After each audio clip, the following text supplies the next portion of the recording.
Good morning. Morning. Good morning, ma'am. Morning. Good morning, ma'am. Morning. Good morning, ma'am. Morning.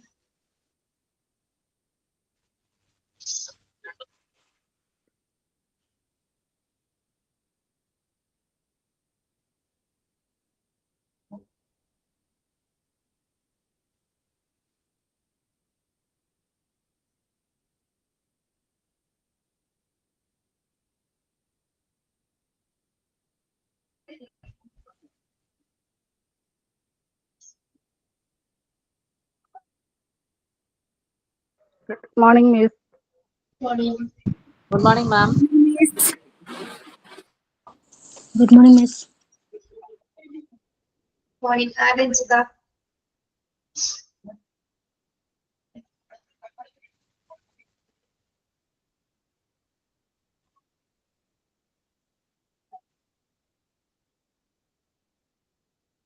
Good morning, Surya.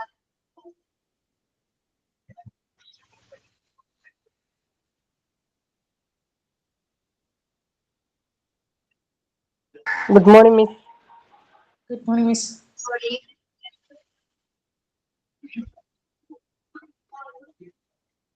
Morning.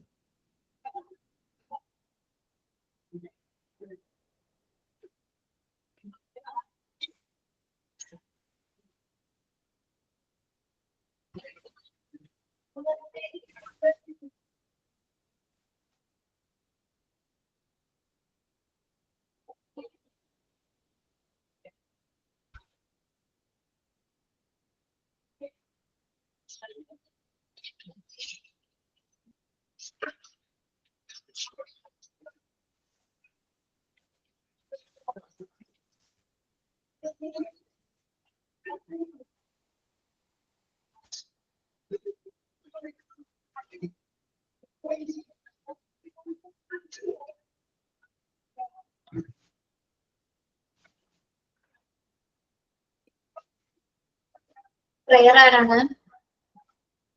ഞാനാണ് മാം അശ്വതി. അശ്വതി. പഠിക്കണം. നന്ദിയായ ദൈവമേ നിനക്ക് വന്ദനം, സ്നേഹരൂപിയായ ദൈവമേ നിനക്ക് വന്ദനം. ബുദ്ധിയും വിശുദ്ധിയും സ്വഭാവശുദ്ധിയും ഭക്തിയും വിവേകവും തരേണമേ ദയാനിധി. ബുദ്ധിയും വിശുദ്ധിയും സ്വഭാവശുദ്ധിയും ഭക്തിയും വിവേകവും തരേണമേ ദയാനിധി. നല്ല രൂപിയായ ദൈവമേ നിനക്ക് വന്ദനം, സ്നേഹരൂപിയായ ദൈവമേ നിനക്ക് വന്ദനം. കലാലയം നിനക്കു നിത്യവും വസിക്കുവാൻ എത്രയും മനോരമം ഭവനമായി ഭവിക്കണം. ഈ കലാലയം നിനക്കു നിത്യവും വസിക്കുവാൻ എത്രയും മനോരമം ഭവനമായി ഭവിക്കണം.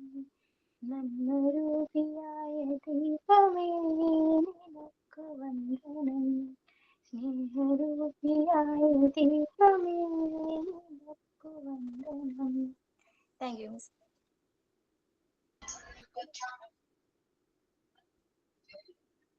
ആരാണ്? I am Farsana from Malappuram. Time is slow when you are late. Time is fast when you are late. Time is short when you are happy. Time is endless when you are in pain. Time is currency. Be careful how you spend it. APJ Abdul Kalam. Signing ഉണ്ടോ? ഉണ്ട് മാം. പറഞ്ഞോ. Okay, good morning all. അപ്പൊ ഞാൻ share ചെയ്യാൻ പോകുന്നത് ഒരു 7 science of maturity ആണ്. പലരും മെച്യൂരിറ്റി ഇല്ല അല്ലെന്ന് പറയും, ഞാൻ ഉൾപ്പെടെ. അപ്പൊ എന്തൊക്കെയാണ് മെച്യൂരിറ്റിക്ക് വേണ്ടെന്നുള്ളത് ഞാൻ പറയാം, ഷെയർ ചെയ്യാം. അപ്പൊ first one, you know longer stress about others people opinions. Second one, you understand your mental health matters more than any relationship. Third one, when you know someone is lying, you just smile and let it go. Fourth one, You let others win argument to preserve your peace. Fifth one, you take 100% responsibility for your life and don't blame others. Sixth one, you acknowledge how much you don't know and are constantly learning. And the last one, you understand life is cool when nobody knows anything about you. Thank you. Signed by Monisha from Palakkad. Okay, very good.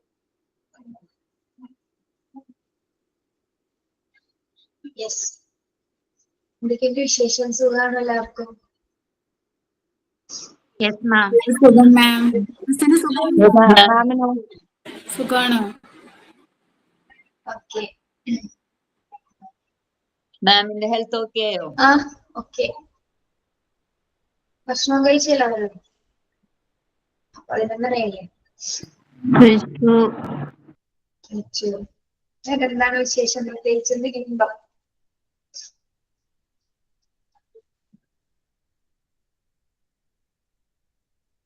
എന്തെങ്കിലും പ്രത്യേകിച്ച് വിശേഷങ്ങളുണ്ടോ? എനിക്കൊരു പ്രത്യേകിച്ച് വിശേഷമുണ്ട്. ഞങ്ങൾക്ക് ഇന്ന് ഞങ്ങളുടെ ഇവിടെ ഖത്തറില് ഞങ്ങളുടെ സ്ഥലത്തിന്റെ കൂട്ടായ്മയുടെ പ്രോഗ്രാം ഉണ്ട്. ഞാൻ ഖത്തറിലാണ്. അപ്പം നാട്ടിലെ കൂട്ടായ്മയുടെ പ്രോഗ്രാം ഉണ്ടെന്ന്. ഇപ്പം 11 മണി, ഇപ്പൊ ഇവിടെ 9 മണിയാണ്. ഒരു 11:30-12 മണിയാകുമ്പോൾ ഞങ്ങൾ പോകും. പിന്നെ രാത്രി അടിപൊളി പരിപാടിയാണ്. നല്ല കുറെ ആൾക്കാരും അതും കൂടി അടിപൊളി പ്രോഗ്രാം. ഇതാണ് ഇന്നത്തെ വിശേഷം. പ്രോഗ്രാം ചെയ്യുന്നുണ്ടോ? ഇല്ല, ഇങ്ങനെ എന്തെങ്കിലും മത്സരങ്ങൾ ഉണ്ടാവും, അതിൽ പങ്കെടുക്കും, അത്രേ ഉള്ളൂ. അല്ലാണ്ട് പ്രോഗ്രാം ഞങ്ങൾ ചെയ്യുന്നില്ല. പിന്നെ സ്വിമ്മിങ് അങ്ങനെയുള്ള കുറെ പരിപാടികൾ. റിസോർട്ടിലാണ് പ്രോഗ്രാം. മലയാളി പ്രോഗ്രാംസ് ആണോ അല്ലെങ്കിൽ? ആ, മലയാളി പ്രോഗ്രാംസ്. ഞങ്ങളുടെ നാട്ടിന്റെ കൂട്ടായ്മയുടെ, കാഞ്ചോട് കൂട്ടായ്മ എന്ന് പറയുന്ന ഒരു സംഘടനയുണ്ട് ഇവിടെ. അതായത് അവിടുത്തെ സ്ഥലത്തിന്റെ അതിന്റെ. പിന്നെ ആരുടെയാണ് വെഡിങ് ആനിവേഴ്സറി? ആരുടെയാണ്? ആരുടെയാണ്? ഹാപ്പി വെഡിങ് ആനിവേഴ്സറി കേട്ടോ. Thank you. പിന്നെ ആരുടെയാണ്? സെലീന. Selina, happy anniversary. സെലീനോട് പറഞ്ഞു. എത്രാമത്തെയാണ് സെലീന? ഹലോ. സെലീന എത്രാമത്തെയാണ്? 15. 15. ഓ, ആഘോഷിക്കുന്നില്ലേ? വലിയ ആഘോഷമൊന്നുമില്ല മാം. ഒരു കേക്ക് മുറിക്കണം കേട്ടോ. ഓർമ്മയുണ്ടായിരുന്നില്ല അവളുടെ ആനിവേഴ്സറി ആണെന്ന്. എന്തോ? സെലീനക്ക് തന്നെ ഓർമ്മയുണ്ടായിരുന്നില്ല അവളുടെ ആനിവേഴ്സറി ഇന്ന്. ഓക്കെ, സെലീന ഒരു കേക്ക് ഒക്കെ ചെറുതായിട്ട് മുറിക്കാട്ടാ. ഇതൊരു സന്തോഷമല്ലേ? കൊല്ലത്തിലൊരു കേക്ക് അല്ലേ മുറിക്കണോട്ടാന്ന് പറഞ്ഞു. ഇനീഷ്യേറ്റീവ് ചെയ്തു. ഒരു ഹാപ്പി മൊമെന്റ് കിട്ടട്ടെ. എന്നിട്ട് അടുത്ത ദിവസം പറയണത് എങ്ങനെ ഉണ്ടായിരുന്നു. Okay ma'am. ചെറിയ കേക്ക്, ഒരുപാട് പൈസ ഒന്നും ചെലവാക്കണ്ട. ചെറിയൊരു കേക്ക് വാങ്ങിക്കാം. കേക്ക് വാങ്ങിക്കാൻ പറ്റില്ല അങ്ങോട്ടൊരു ഗിഫ്റ്റ് വാങ്ങിച്ചു കൊടുക്കുക. ഇങ്ങോട്ടൊന്നും പ്രതീക്ഷിക്കണ്ട. അങ്ങോട്ട് കൊടുത്താൽ മതി കേട്ടാ. പ്രതീക്ഷിക്കാന്ന് പറഞ്ഞാൽ ചിലപ്പോ അവരുടെ തിരക്കിൽ ചിലപ്പോ ആലോചിച്ചിട്ടുണ്ടായിരുന്നില്ല. എന്തെങ്കിലും ആയിക്കോട്ടെ. എന്നാലും രണ്ടുപേരും ഒരു ദിവസം അല്ലേ അത്. അപ്പൊ ആരെങ്കിലും ഒരാൾ ഗിഫ്റ്റ് കൊടുത്താലും മതി. Okay ma'am, thank you. Okay. Arabhi cake cut ചെയ്യുന്നുണ്ടോ? ആ, കേക്ക് കട്ടിങ് ഉണ്ട് മാം. എത്രാമത്തെയാണ്? 4th ആണ്. 4th. ഓക്കെ. കുട്ടികളായിട്ടുണ്ടോ? എന്തോ? കുട്ടികളുണ്ടോ? ആ, ഒരാള് ഉണ്ട്. 3 വയസ്സാവണു ഫെബ്രുവരി 12 ആവുമ്പോ. ആണോ? ഓക്കെ. ബർത്ത്ഡേ ഉണ്ടല്ലോ. ആ, ബർത്ത്ഡേ ഉണ്ട്. ആരുടെയാണ് ഫാദറും മൈൻഡിലോ മരിച്ചത്? ആരും മെസ്സേജ് ചെയ്യണല്ലോ ഇപ്പൊ.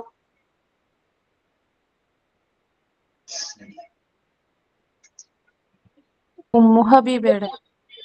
ഉമ്മു ഹബീബയുടെ അല്ലേ? ഓക്കെ. എന്ത് പറ്റിയതാണോ? അല്ല, ഫാദറിനോട് ബ്രദറാണ്. Okay okay. എന്താ പറ്റിയത്?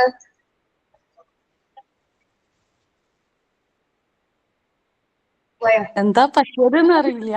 ഇന്നലെ അവള് മെസ്സേജ് ഇട്ടുണ്ടായിരുന്നു. ഇന്നലെയാന്ന് തോന്നുന്നു മരിച്ചത്. ഇന്നലെയോ മിന്നാന്നാണ് മരിച്ചിട്ടുണ്ടായിരുന്നു. ഇന്നലെയാന്ന് തോന്നുന്നു. എന്താ പറ്റിയെന്ന് കിടക്കുന്നുണ്ട്. കിടക്കുന്നു. പ്രായമുണ്ടോ? എന്തോ സുഖമില്ലാതെ. ഓക്കെ, നിങ്ങളുടെ ജോലികളൊക്കെ കഴിഞ്ഞോ? വീട്ടു ജോലികളൊക്കെ എങ്ങനെയായി? ഇവിടെ വരെയായി? പകുതിയായോ? കഴിഞ്ഞു മാം. കഴിഞ്ഞു. ഇപ്പൊ സമയമൊക്കെ കിട്ടുന്നുണ്ടോ? ടൈമൊക്കെ അഡ്ജസ്റ്റ് ചെയ്ത് ചെയ്യാനൊക്കെ പറ്റുന്നുണ്ടോ? എല്ലാം എന്തോ ഒരു പെട്ടെന്നൊക്കെ ചെയ്ത് തീർക്കാണ്. എന്തൊക്കെയോ ചെയ്യുന്നില്ലേ? ഉച്ചക്ക് ഞാൻ മാത്രമേ ഉള്ളൂ, അപ്പൊ പിന്നെ തട്ടിക്കുട്ടി. അഡ്ജസ്റ്റബിൾ ആണല്ലേ? ഓക്കെ. ശ്രീജ കയറിയിട്ടുണ്ടോ ക്ലാസ്സില്? ശ്രീജ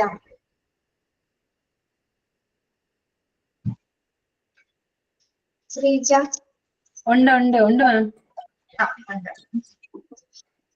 ഏകാദശിക്ക് എന്തോ ഏകാദശിക്ക് എടുക്കുന്നില്ലേന്ന്?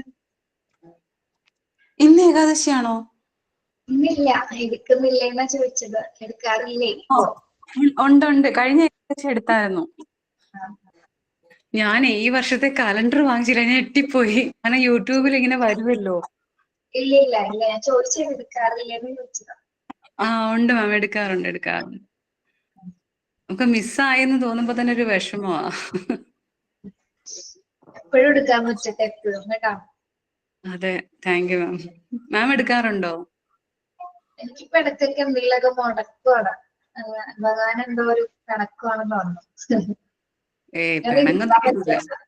എന്തൊക്കെയോ തടസ്സങ്ങളൊന്ന് പോവും. അല്ല, അങ്ങനെ പിണങ്ങാനാണെങ്കിൽ ഞാൻ വേണം ആദ്യം ഭഗവാനോട് പിണങ്ങാനും. ഇത്രയും വർഷമായിട്ടേ എന്നെ ഇട്ട് കറക്കുന്ന പോലെ എനിക്ക് തോന്നുന്നില്ല ആരെയും കറക്കുന്നുണ്ടെന്ന്. പല രീതിയിൽ, ഒരു രീതിയിലല്ല, പല രീതിയിൽ കറക്കുന്നുണ്ട്. പക്ഷെ ഞാൻ ഇങ്ങനെ ഞാൻ മൊത്തത്തിൽ തകർന്ന് വ്യക്തമായിരിക്കുന്ന ഒരാളാണ്. പറഞ്ഞ വലിയൊരു കഥയൊക്കെ അതൊന്നും പറയാനേ നല്ലത്. സ്ത്രീകളൊക്കെ ഓക്കെ ആവും കേട്ടോ. വെയിറ്റ് ചെയ്യാൻ പറ്റില്ല. നമ്മളെ വിളിക്കും തോറും നമ്മളെ അങ്ങ് പരീക്ഷിച്ച് നമ്മളെ എല്ലാവരുടെയും മുമ്പിലേ നമ്മൾ മാത്രമായിട്ട് ജീവിക്കുന്ന ഒരിടത്ത് ആണെങ്കിൽ നമുക്ക് കുഴപ്പമില്ല. നമ്മൾ ഈ പലരുടെ മുമ്പിൽ പല രീതിയിൽ അവഗണനയും അങ്ങനെയൊക്കെ നമ്മൾ ഫേസ് ചെയ്യേണ്ടി വരുമ്പോൾ ഭയങ്കര ബുദ്ധിമുട്ട് തോന്നും നമുക്ക്. പക്ഷെ നമ്മളിങ്ങനെ സങ്കടപ്പെട്ട് നമുക്ക് ഒരു നിക്കക്കള്ളി ഇല്ലെന്ന് കാണുമ്പോൾ അന്നൊരു ദിവസം മാം പറഞ്ഞില്ലേ, നമ്മള് ഏകാദശിയുടെ പറഞ്ഞ ടൈമിലാണോന്ന് അറിയത്തില്ല, ജയചന്ദ്രന്റെ ആ സാറിന്റെ കാര്യം പറഞ്ഞതിന്റെ പിന്നത്തെ ഏകാദശിക്ക് തോന്നുന്നു.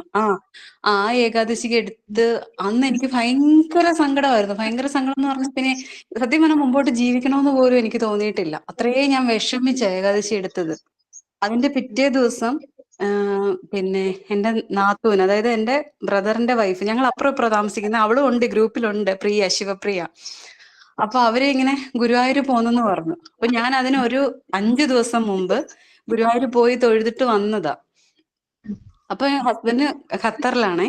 ആളോട് ചോദിച്ചാൽ ചിലപ്പം പറയാൻ പറ്റത്തില്ല. ഒരു പ്രാവശ്യം പോകുന്നതിന് തന്നെ ദേഷ്യമായിരിക്കും. കുട്ടികളൊന്നും ആവാത്തതുകൊണ്ട് പൊതുവെ അമ്പലത്തിൽ പോകുന്നതിനോടൊന്നും വലിയ താല്പര്യം ഇല്ല. അപ്പൊ ഞാൻ ഇങ്ങനെ വിഷമിച്ചിങ്ങനെ ഇരിക്കുക. പുള്ളി ഉച്ചയ്ക്ക് വിളിച്ചപ്പോ ഞാൻ ഇങ്ങനെ ചോദിച്ചു, ഇങ്ങനെ പ്രിയ പോകുന്നെന്ന് പറഞ്ഞു, ഞാനും കൂടെ പൊയ്ക്കോട്ടെ. അവള് സ്കൂളിൽ വർക്ക് ചെയ്തോണ്ടിരുന്ന, അപ്പൊ ആ ടീച്ചറും ഒക്കെ ഉണ്ടെന്ന് പറഞ്ഞു.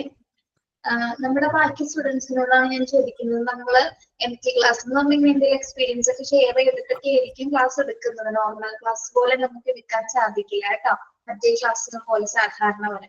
അപ്പൊ എന്തെങ്കിലും ആരെങ്കിലും എക്സ്പീരിയൻസ് ഒക്കെ ഷെയർ ചെയ്യുന്നതിനോ സംസാരിക്കുന്നതിനോ നിങ്ങൾക്ക് ആർക്കും ഒരു ബുദ്ധിമുട്ടൊന്നും ഇല്ലല്ലോ?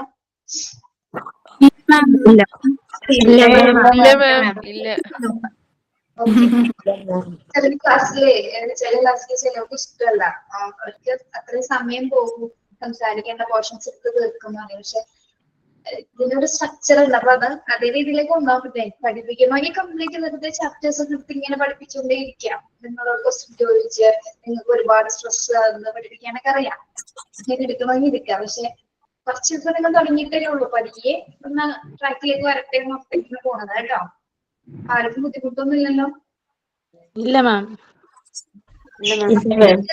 അറിയില്ല, ഞാൻ എടുക്കുന്നത് അങ്ങനെയാണ്. ഞാൻ സ്കൂളിൽ എങ്ങനെയാണ് പഠിച്ചിരുന്നത് അതേപോലെ തന്നെയാണ് ക്ലാസ്സിൽ. എനിക്ക് കയറാൻ കഴിയുള്ളൂ. ചെറിയ ക്ലാസ്സിലല്ല ഞാൻ പഠിപ്പിച്ചത്, ഹൈസ്കൂളിലാണ്. 9th 10th കുട്ടികളെ പഠിപ്പിച്ചിരുന്നത്. അപ്പൊ ശരിക്കും പറഞ്ഞാൽ അതെനിക്ക് നല്ലൊരു എക്സ്പീരിയൻസ് ആയിരുന്നു. ആ ക്ലാസ് മുറികൾ എങ്ങനെയായിരുന്നു. 3 വർഷത്തിൽ കൂടുതൽ ഞാൻ സ്കൂളിൽ വർക്ക് ചെയ്തിട്ടുണ്ട്, ഡെയിലി വേജസ് ആയിട്ട്.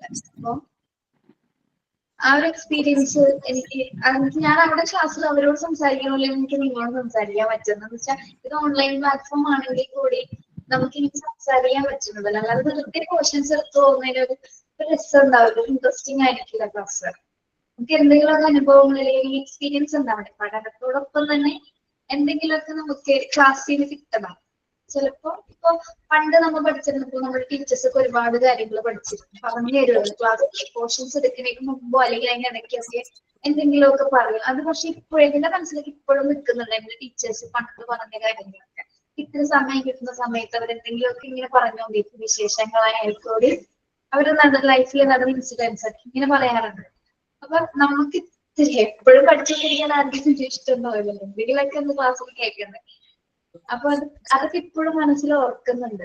അപ്പൊ ഞാൻ സ്കൂളിൽ പഠിച്ച പോലെ തന്നെയാണ് എനിക്ക് നിങ്ങളോട് ക്ലാസ്സിൽ പറ്റും, നിങ്ങളോട് ഇങ്ങനെ സംസാരിക്കാൻ പറ്റും. ആ കുട്ടികൾ അങ്ങനെ ഉണ്ടായിരുന്നു, സംസാരിക്കാൻ പറ്റും, നമുക്ക് പോർഷൻസ് എടുക്കാം. പക്ഷെ കൂടുതൽ എന്താണ് അവരോട് ഒരു അടുപ്പം തോന്നും. അല്ലാതെ പോർഷൻസ് മാത്രം എടുത്തു പോകുന്ന സമയത്ത് എനിക്ക് തോന്നുന്നു ഒരു അറ്റാച്ച്മെന്റ് ഉണ്ടാവില്ല. എന്തെങ്കിലുമൊക്കെ ഷെയർ ചെയ്യുമ്പോഴാണ് പരസ്പരം ആരെങ്കിലുമൊക്കെ മനസ്സിലോട്ട് കയറുന്നത്. ഇപ്പൊ അതുപോലെ ശ്രീജ, അതുപോലെ തമന്ന, പിന്നെ ശ്രുതി, ഇതൊക്കെ നിങ്ങളൊക്കെ എന്തൊക്കെയായിട്ട് കണക്റ്റഡ് ആണ് സംസാരിക്കുമ്പോ. ഓക്കെ, മനസ്സിലാവുന്നുണ്ടോ പറയുന്നത്? ഉണ്ട് മാം, ഉണ്ട്. ശ്രീജ പറഞ്ഞോളൂ. മാം, എന്നിട്ട് അന്നത്തെ ദിവസം ഏകാദശി എടുത്ത് വ്രതം എടുക്കുന്നതിന്റെ അന്ന് ഭയങ്കര സങ്കടവും കരഞ്ഞ്, എനിക്കറിയത്തില്ല, ഭയങ്കര വിഷമം. അന്ന് ഉച്ചയായപ്പോ ഉറങ്ങാൻ പറ്റില്ലല്ലോ. ഞാനിപ്പോ വെറുതെ സിറ്റൗട്ടിൽ ഇങ്ങനെ ഇരിക്കുമ്പം അമ്മ വന്നിട്ട് പറഞ്ഞു, നാളെ ഞാൻ പ്രിയൊക്കെ ഗുരുവായൂർ പോകുന്നതെന്ന്. ഇതിങ്ങനെ പറഞ്ഞു. അത് കഴിഞ്ഞ് ഞാൻ ഏട്ടനോട് ചോദിച്ചപ്പോഴത്തേക്ക് പറഞ്ഞു, പൊയ്ക്കോട്ടെ എന്ന് ചോദിച്ചപ്പോഴത്തേക്ക് പോയിട്ട് വന്നു. അത് ഒരു ടൈപ്പ് ചെയ്ത ഒരു മെസ്സേജ് മാത്രമാ, വാഗൊണ്ട് പറയുന്നില്ല. പറഞ്ഞു. ഞാൻ പിന്നെ കൂടുതൽ ചോദിക്കാൻ പോയില്ല. പിറ്റേ ദിവസം അവിടെ പോയി, അതായത് 5-ാം തീയതിയും പോയി 11-ാം തീയതിയും പോയി. എനിക്ക് വിശ്വസിക്കാൻ പറ്റുന്നില്ല. നമ്മളെ തളർത്തി താഴെ ഇട്ട് ഒരു കച്ചത്തുരുമ്പ് ഇങ്ങനെ ഇട്ട് തരും. അവിടെ പോവുക, ഒന്ന് പുറത്തോട്ടിറങ്ങി ഒന്ന് യാത്ര ചെയ്യുമ്പോൾ നമുക്ക് കിട്ടുന്ന ഒരു സമാധാനമുണ്ട്. പിന്നെ അവിടെ ചെന്ന് ഭഗവാനെ കാണുക എന്ന് പറയുമ്പം ദ്വാദശിക്ക് അവിടെ പോയി കണ്ട്, അത് തന്നെയല്ല അച്ചാറ്, അവിടുന്ന് ഫുഡ് കഴിച്ച ഉച്ചയ്ക്ക്. അതിനകത്ത് നെല്ലിക്ക, നമ്മള് ദ്വാദശിക്ക എന്ന് പറയുമല്ലോ അതിന്. മാം ആണേലും ഏകാദശി എടുക്കുമ്പോ പിറ്റേ ദിവസം ദ്വാദശിക്ക കഴിക്കണമെന്നാ പറയുന്നേ. അതിന് ഞാൻ ഉദ്ദേശിക്കുന്നേ അന്നത്തെ ദിവസം അതിന്റെ പേര് പറയാൻ പാടില്ല, അല്ലാണ്ട് അത് കഴിക്കണമെന്ന് പറഞ്ഞു. എന്തായാലും ഗുരുവായൂരപ്പൻ അനുഗ്രഹിക്കട്ടെ, മാമിനും ഭഗവാന്റെ ഏകാദശി എടുക്കാൻ പറ്റട്ടെ. ഞാനും പ്രവർത്തിക്കാം. എന്തായാലും പരീക്ഷണങ്ങൾ വരും, ഷുവറാണ്. Okay ma'am. എനിക്കെന്തോ ഞാൻ പറഞ്ഞത്, എനിക്ക് ക്ലാസ്സില് ഞാൻ ഇത് പറയല്ല, എല്ലാ മിസ്സുമാരും നല്ലതാണ്, എല്ലാരെയും നമുക്ക് ഇഷ്ടമാണ്. പക്ഷെ എനിക്ക് മാമിന്റെ ഫസ്റ്റ് ക്ലാസ് മുതൽ ഞാനിങ്ങനെ സൂം ചെയ്യാൻ നോക്കുമായിരുന്നു, മാക്സിമം കാണാൻ പറ്റുമോ, ഒന്നും കൂടെ സൂം ചെയ്താൽ എങ്ങനെയായിരിക്കും, മുഖം എങ്ങനെയായിരിക്കും. അപ്പൊ എന്റെ സിന്ദൂരം ഉണ്ടോ എന്നൊക്കെ, അന്ന് കല്യാണം കഴിഞ്ഞിട്ടില്ല, സിന്ദൂരം ഉണ്ടോ എന്നൊക്കെ ഞാൻ ഇങ്ങനെ നോക്കുമായിരുന്നു. പക്ഷെ ഇല്ല. അപ്പൊ ഞാൻ വെച്ച് കൊച്ചു കുട്ടിയാണോ എന്ന്, എനിക്ക് അങ്ങനെ തോന്നിപ്പോയി. അത് കഴിഞ്ഞ് എന്തോ ഒരു ഇഷ്ടം ഇങ്ങനെ ഉണ്ടായിരുന്നു. പിന്നീട് ആണ് മാമ ഏകാദശിയുടെ കാര്യമൊക്കെ ഇങ്ങനെ പറഞ്ഞേ. അപ്പൊ എനിക്ക് തോന്നി, എന്റെ ഭഗവാനുമായിട്ട് കണക്ട് ചെയ്ത് നിൽക്കുന്നോണ്ടായിരിക്കും നമ്മുടെ ഉള്ളിൽ ആ ഒരു ഇഷ്ടം തോന്നുന്നത്. ആയിരിക്കാം മേ ബി. ഞാന് ഫിസിക്കലി കാണാൻ ഭയങ്കര ചെറുതാ, തീരെ ഹൈറ്റ് കുറവാണ്. പിന്നെ നമുക്ക് കാണാനൊരു അവസരം ഉണ്ട് കേട്ടോ, നിങ്ങളോട് പറഞ്ഞില്ല. അത് നമുക്കൊരു അവസരം ഉണ്ട് എല്ലാവർക്കും കാണാനായിട്ട്. അതായത് നമുക്കൊരു പ്രാക്ടിക്കൽ സെഷൻ ഉണ്ടാവും. പ്രാക്ടിക്കൽ സെഷന് മിക്കവാറും അതിപ്പം ഫസ്റ്റ് എമിറ്റി ക്ലാസ്സിന്റെ പ്രാക്ടിക്കൽ സെഷൻ ഇപ്പൊ കഴിഞ്ഞ ദിവസമായിരുന്നു. എല്ലാവരും ഉണ്ടായിരുന്നു, 25 പേരുണ്ടായിരുന്നു. പക്ഷേ ഉണ്ടല്ലോ മാമിന്റെ ഒരു എനർജി എന്ന് പറഞ്ഞു കഴിഞ്ഞാല്, നമുക്ക് എല്ലാവർക്കും ഒരു ഓറ കണക്ഷൻ ഉണ്ടല്ലോ, എല്ലാവരും കണക്റ്റഡ് ആണല്ലോ. അപ്പൊ അതിൽ എന്തോ എനിക്ക് പെട്ടെന്ന് കണക്ട് ചെയ്തിട്ടുണ്ട്. പിന്നെ ഞാൻ എല്ലാവർക്കും കൂടെ അവസരം കൊടുക്കണമല്ലോ എന്ന് വെച്ചിട്ടുമില്ല. ബാക്കിയുള്ള ക്ലാസ്സിൽ എല്ലാവരോടും ചോദിച്ചറിയാം, ഞാൻ അത്ര സംസാരിക്കാറില്ല പൊതുവെ. മാമിന്റെ ക്ലാസ്സിലാന്ന് തോന്നുന്നു ഞാൻ കൂടുതലും സംസാരിച്ചിട്ടുള്ളത് പോലും. സ്നേഹമുള്ളവരൊക്കെ എപ്പോഴും കൂടെ തന്നെ ഉണ്ടാവും, എവിടേക്ക് ദൂരെയാണെങ്കിലും. Thank you ma'am. സമയം എടുക്കും കേട്ടോ, നമ്മള് പോർഷൻസ് ഒക്കെ തീർന്ന് പ്രാക്ടിക്കൽ സെഷൻ ആവുന്ന സമയത്തായിരിക്കും ആ ഒരു സെഷൻ വെക്കുന്നത്. സാറ്റർഡേ സൺഡേ ആണോ വെക്കുക? സാറ്റർഡേ സൺഡേ ഒക്കെയാണോ വെക്കുക ക്ലാസ്? എന്തോ സാറ്റർഡേ സൺഡേ അങ്ങനെയാണോ വെക്കുക, അതോ വർക്കിംഗ് ഡേയിൽ വെക്കുമോ? നിങ്ങളോട് സംസാരിച്ചിട്ട് അറേഞ്ച് ചെയ്യും, എങ്ങനെയാണ് നിങ്ങളുടെ സൗകര്യമൊക്കെ അനുസരിച്ചിട്ടായിരിക്കും. ഇപ്പൊ ഇവിടെ ഓഫീസിൽ വരേണ്ടി വരുമായിരിക്കും കേട്ടോ. അങ്ങനെയൊന്നും അറിയില്ല. ഇവിടെ കഴിഞ്ഞ ദിവസം കഴിഞ്ഞുകൊണ്ടാണ് ഞാൻ പറഞ്ഞത്. ഫസ്റ്റ് എംപിക്കാരുടെ ആയിരുന്നു, അവരുടെ ഫോട്ടോസും വീഡിയോസും ഒക്കെ ഉണ്ടത് എല്ലാവരും ഒരു പരസ്പരം നേരിട്ട് ആദ്യമായിട്ട് കണ്ടാക്കണല്ലോ ഇത്രയും നാളെ ക്ലാസ്സിൽ ഇരുന്നിട്ട്. അപ്പൊ അവർക്ക് ഭയങ്കര സന്തോഷം. ആ ഒരു അവസരം കൂടിയാണ് കാണാനുള്ളത്. പിന്നെ ടീച്ചേഴ്സിനെ കാണാം. ഇവിടെ അശ്വതിയാണോ എടുക്കുന്നത്? ഇംഗ്ലീഷ്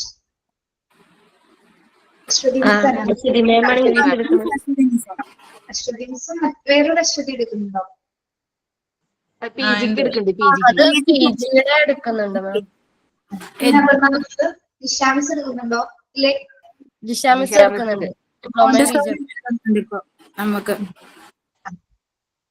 ജിഷാമിസിന്റെ ക്ലാസ് ഏറ്റവും നല്ലത്. ജിഷാമിസ് നന്നായിട്ട് എടുക്കും ക്ലാസ്. ഷെറീന മിസ് ഉണ്ടോ അവിടെ? ഷെറീന മിസ് പോയി. എന്റെ മോള് 10th-ലാണ്. അപ്പൊ എക്സാമും കാര്യങ്ങളൊക്കെ മിസ് ലീവിലാണ്. എക്സാം കഴിഞ്ഞിട്ട് നിഷ മാം നല്ല സപ്പോർട്ടീവ് ആണ്, നല്ല അടിപൊളിയാണ് സർ. മാമിന്റെ ക്ലാസ് ഭയങ്കര ധൈര്യമാണ്, നമുക്ക് എന്ത് എടുത്ത് പറയാനും. ക്ലാസ് ഇപ്പോ ജിഷ മാം ചോദിച്ചതപ്പോ ഷെറീന മാമിന് പകരമാണ് ജിഷ മാം ഇപ്പൊ നമുക്ക് വന്നിട്ടുള്ളത്. മാമിന്റെ ക്ലാസ് അടിപൊളി. അതായത് ഇപ്പോ നമുക്ക് ധൈര്യമാണ്, എന്തും പറയാ. ഇനി തെറ്റാണെങ്കിൽ പോലും മാം അത് ശരിയാക്കിയിട്ട് എടുക്കും, നമ്മളെ ആ സപ്പോർട്ട് ചെയ്യും നന്നായിട്ട്. ഇനി നമ്മുടെ എക്സ്പീരിയൻസ് ഉള്ള ആളാണ്, നമ്മുടെ സീനിയർ ആണ് മിസ്. അപ്പൊ മിസ്സിന് പറയാനും ഒരുപാട് കാര്യങ്ങളുണ്ട്. എന്തെങ്കിലും ഒരു ഗ്യാപ്പ് കിട്ടിക്കഴിഞ്ഞാൽ മിസ്സിന് സംസാരിക്കാനും ഒരുപാട് നോളജബിൾ ആയിട്ടുള്ള ആളാണ്. എന്തെങ്കിലും ഗ്യാപ്പ് കിട്ടിയാൽ സംസാരിക്കാനുള്ള എന്തെങ്കിലും കാര്യങ്ങൾ മിസ്സിന്റെ കയ്യിൽ ഉണ്ടായിരിക്കും. പിന്നെ ആ സംസാര ശൈലി തന്നെ ഒരു പ്രത്യേകതയാണ് ടീച്ചറിന്റെ. നിങ്ങൾ ശ്രദ്ധിച്ചിട്ടുണ്ടാവും, ടീച്ചർ വളരെ പ്രൊണൗൺസിയേഷൻ ഭയങ്കര രസമാണ് ടീച്ചറിന്റെ വർത്താനം. നേരിട്ട് കേൾക്കാനും അതുപോലെ ക്ലാസ് കേൾക്കാനും ഒക്കെ രസമാണ്. ടീച്ചറും ഇതുപോലെ തന്നെ ഒരു ഗുരുവായൂരപ്പന്റെ ഒരു ഭക്തിയാണ് കേട്ടോ. ടീച്ചർ നാരായണിയൊക്കെ പഠിക്കുന്നതാണ്. അപ്പൊ അതൊക്കെ ഏറ്റവും ഭയങ്കര കണക്ഷൻ ഉണ്ട് ടീച്ചറായിട്ട്. അതെ. അതെ മിസ്സേ, അതെന്താന്ന് നമ്മുടെ ക്ലാസ്സിലെ ജിഷ മാം എപ്പോഴും നമ്മളെ കൊണ്ട് തന്നെ എല്ലാം പറയിപ്പിക്കും. അതാണ് ഏറ്റവും ഹൈലൈറ്റ്. മിസ് പഠിപ്പിക്കുന്ന ഒരു ഇതേ അല്ല, എല്ലാ ടോപ്പിക്കും എടുത്തിട്ട് നമ്മളെ കൊണ്ട് തന്നെ ഇന്ററാക്ട് ചെയ്ത് ലൈഫുമായിട്ട് കണക്ട് ചെയ്താ സംസാരിപ്പിക്കുന്നത്. അതൊരു റേറ്റ് തന്നെ അത്. ഓക്കെ, ടീച്ചർ വളരെ എക്സ്പീരിയൻസ്ഡ് ആയതുകൊണ്ട് പിന്നെ ഇംഗ്ലീഷിൽ നന്നായിട്ട് ഫ്ലുവന്റ്. മിസ് സെന്റ് തെരേസ കോളേജിലാണ് പഠിച്ചത്. അപ്പൊ അവിടുത്തെ ഇംഗ്ലീഷ് എന്ന് പറയുന്നത് ഭയങ്കര ഫ്ലുവന്റ് ആണ്. എനിക്ക് തൊട്ടിപ്പുറത്തെ കോളേജിലാണ് ഞാൻ പഠിച്ചത്, മഹാരാജാസ്. അത് നേരെ ഓപ്പോസിറ്റ് ആണ്.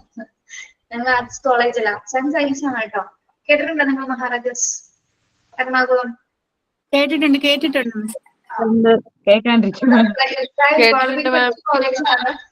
മമ്മൂട്ടി, HPS അച്യുതാനന്ദൻ, ഒരുപാട് സീനിയർ ആർട്ടിസ്റ്റുകൾ, പൊളിറ്റീഷ്യൻസ് ഒക്കെ പഠിച്ച കോളേജാണ്. പഠിക്കാൻ നല്ല ഭാഗ്യം കിട്ടി. നല്ല കോളേജാണ്, നല്ലൊരു എക്സ്പീരിയൻസ് ആയിരുന്നു 3 വർഷം. അപ്പൊ എന്റെ തൊട്ടിപ്പുറത്താണ് സെന്റ് തെരേസ കോളേജ്. അത് ഫുള്ളി ഗേൾസിന്റെയാണ് ടീച്ചർ പഠിച്ചത്, ജിഷാൻസ് പഠിച്ചത്. അതെന്ന് വെച്ചാൽ ഫുൾ സിസ്റ്റേഴ്സിന്റെ അങ്ങനെയൊക്കെ ഒരു അച്ചടക്കമുള്ള ഒരു കോളേജാണ്. പക്ഷെ വുമൻസ് ഉള്ളവർക്ക് എങ്ങനെയായിരിക്കും എന്ന് അറിയാലോ നിങ്ങൾക്ക്. വുമൻസ് മാത്രമുള്ളവർക്ക് വുമൻസ് കോളേജിന് പ്രത്യേകത എന്നാണ്. ഒരുപാട് ടാലൻസ് അവിടെ നിന്ന് കിട്ടുന്ന ഒരു സംഭവമാണ്. ടീച്ചറിന് ശരിക്കും പറഞ്ഞാൽ അവിടെ നിന്ന് കിട്ടിയ ഒരുപാട് അനുഭവങ്ങൾ ഞങ്ങളോട് പറയാറുണ്ട്. ഇവിടെ ടീച്ചർ സ്റ്റേറ്റ് ഒക്കെ വരുന്ന സമയത്ത് ടീച്ചർ ഷെയർ ചെയ്യാറുണ്ട്. അവിടെ സിസ്റ്റേഴ്സിൽ നിന്ന് ലഭിച്ചത്, അല്ലാതെ ഇപ്പോഴുള്ള സിറ്റുവേഷൻ ഒക്കെ പറഞ്ഞു തരാറുണ്ട് ടീച്ചർ. നല്ല ടീച്ചറാണ്. നമുക്ക് എന്തെങ്കിലും ചോദിച്ചാലും നല്ല രീതിയിൽ ടീച്ചർ അതിനൊരു മറുപടി തന്നിരിക്കും. ഓക്കെ, അതുപോലെ നിങ്ങൾക്ക് നമുക്ക് ടീച്ചറിനോട് അസിസ്റ്റ് ചെയ്യാനും പറ്റി. നിങ്ങൾക്ക് നല്ലൊരു ക്ലാസ് ടീച്ചേഴ്സിൽ നിന്ന് കിട്ടാൻ പറ്റിയതിൽ എന്താണ് ഞാൻ വിചാരിക്കുന്നത്, നല്ലൊരു ടീച്ചർ അങ്ങനെ പഠിപ്പിക്കാനുണ്ടായിരിക്കണം. അല്ല, അതൊക്കെയുള്ളൂ ലൈഫിൽ എന്തെങ്കിലുമൊക്കെ.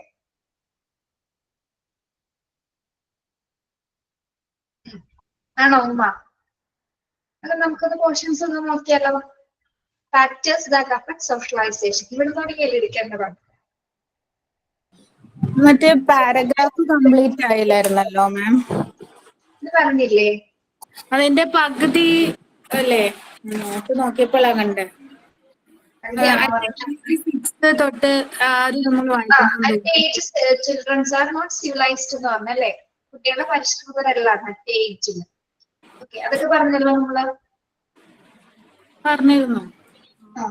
പേജ് നമ്പർ നോട്ടിൽ എത്ര എഴുതിയിട്ടുള്ളത് ചോദിച്ചത് ഞാൻ മാം 48-ലെ 2ാമത്തെ പാരഗ്രാഫ് തൊട്ട് പറയണം. സുമയാണോ? കറക്റ്റ് ആയിട്ട് നോട്ട് ചെയ്ത് വെച്ച് തരണത്. അല്ല അത് ഒരിക്കൽ നോട്ട് ചെയ്തിട്ടുള്ളൂ മാം, അതുകൊണ്ട് കറക്റ്റ് ആയിട്ട് പറഞ്ഞു. ഓക്കെ. അല്ല at the age 6 children are not yet fully അവിടെ മുതൽ എഴുതാം. അതൊക്കെ പറഞ്ഞിരുന്നു. ഞാനിനി അല്ല ഇവിടെ പാരഗ്രാഫ് എടുക്കാനുണ്ട്. അവിടം വരെ വായിച്ചേ ഒരാളൊന്ന് വായിച്ചേ, ബാക്കിയുള്ളവർ വായിച്ചു നോക്കാം കേട്ടോ.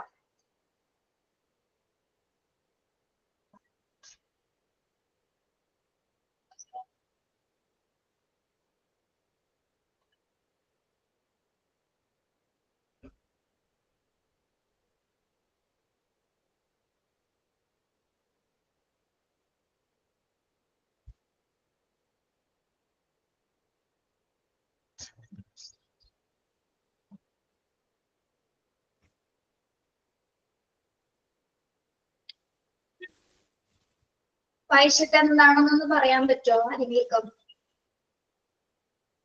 ഇങ്ങനെയുള്ള ബാക്കി ഭാഗങ്ങളില് കുറച്ച് ഭാഗങ്ങൾ മനസ്സിലാക്കാൻ പറ്റുന്ന കാര്യങ്ങളാകും. പാരന്റ്സിനെ കുറിച്ചാണ്, പാരന്റ്സിന്റെ കുട്ടികളോടുള്ള ആ ഒരു കുറച്ച് കാര്യങ്ങളാണല്ലോ പറയുന്നത്. എന്താണെന്ന് നോക്കിയേ, 2 പ്രാവശ്യം വായിച്ചു എന്നിട്ട് പറഞ്ഞാൽ മതി.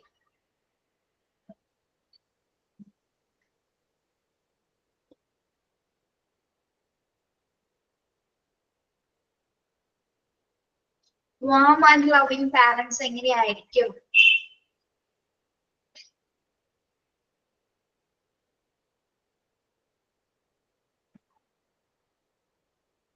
എങ്ങനെയായിരിക്കും കുട്ടികളോട് ബിഹേവ് ചെയ്യുന്നത്? കുട്ടികളുടെ കൂടെ കളിക്കുന്നോ അല്ലെങ്കിൽ കുട്ടികളെ മാറ്റി നിർത്തിയിട്ടായിരിക്കുമല്ലോ? എങ്ങനെയായിരിക്കും? മാം ഓൺസ് അങ്ങനെ ഫാക്ടേഴ്സ് ദാറ്റ് അഫക്ട് സോഷ്യലൈസേഷൻ എന്നുള്ള ഫാമിലി എന്നുള്ളതല്ലേ മാം പറയുന്നത് ഇപ്പൊ? അല്ല അല്ല, ജോലി ഇവിടെയൊന്നും കണ്ടില്ലല്ലോ, കഴിഞ്ഞ ക്ലാസ്സിൽ ഉണ്ടായിരുന്നില്ലേ? ഉണ്ടായിരുന്നു മാം. Good morning ma'am. പനിയാ മാം, ക്ലാസ് അവോയ്ഡ് ഉള്ളൂ, അതുകൊണ്ട് ശരിക്കും ശ്രദ്ധിക്കാനൊന്നും പറ്റുന്നില്ല. അതാ ഞാൻ ഇപ്പൊ ചോദിച്ച മാം. ഈ ലാസ്റ്റ് പാരഗ്രാഫിൽ ഇവിടെ പകുതിയാക്കി ഇട്ടിട്ടുണ്ടായിരുന്നു ഫാക്ടേഴ്സിന് മുമ്പായിട്ട്. ഇപ്പൊ ലാസ്റ്റ് ഭാഗം വായിക്കാനാണ് പറഞ്ഞത്. ഒന്ന് വായിച്ചു നോക്കിയ ജോലി. അല്ല മാം, ഇപ്പൊ ലാസ്റ്റ് ഭാഗം എന്ന് ഉദ്ദേശിക്കുന്ന ഏതാ? 48 പേജ് അല്ലേ? 48 തുടങ്ങിയിട്ടുള്ള പാരഗ്രാഫ് നമ്മൾ കുറച്ചെടുത്തായിരുന്നു. അത് കഴിഞ്ഞിട്ട് at the age 6 children are not yet fully, അത് ആ പാരഗ്രാഫ് ആണോ? പാരഗ്രാഫ് ഒന്ന് വായിച്ചു നോക്കാം. Okay thank you ma'am. നമ്മൾ എടുത്തായിരുന്നു കഴിഞ്ഞ ക്ലാസ്സില്, അതിന് ബാക്കി കുറച്ചൊരു ഭാഗം അതൊന്നും നിങ്ങൾ വായിച്ചു നോക്കി എന്താണെന്ന് പറയാൻ നോക്കിയത്.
കിട്ടിയോ?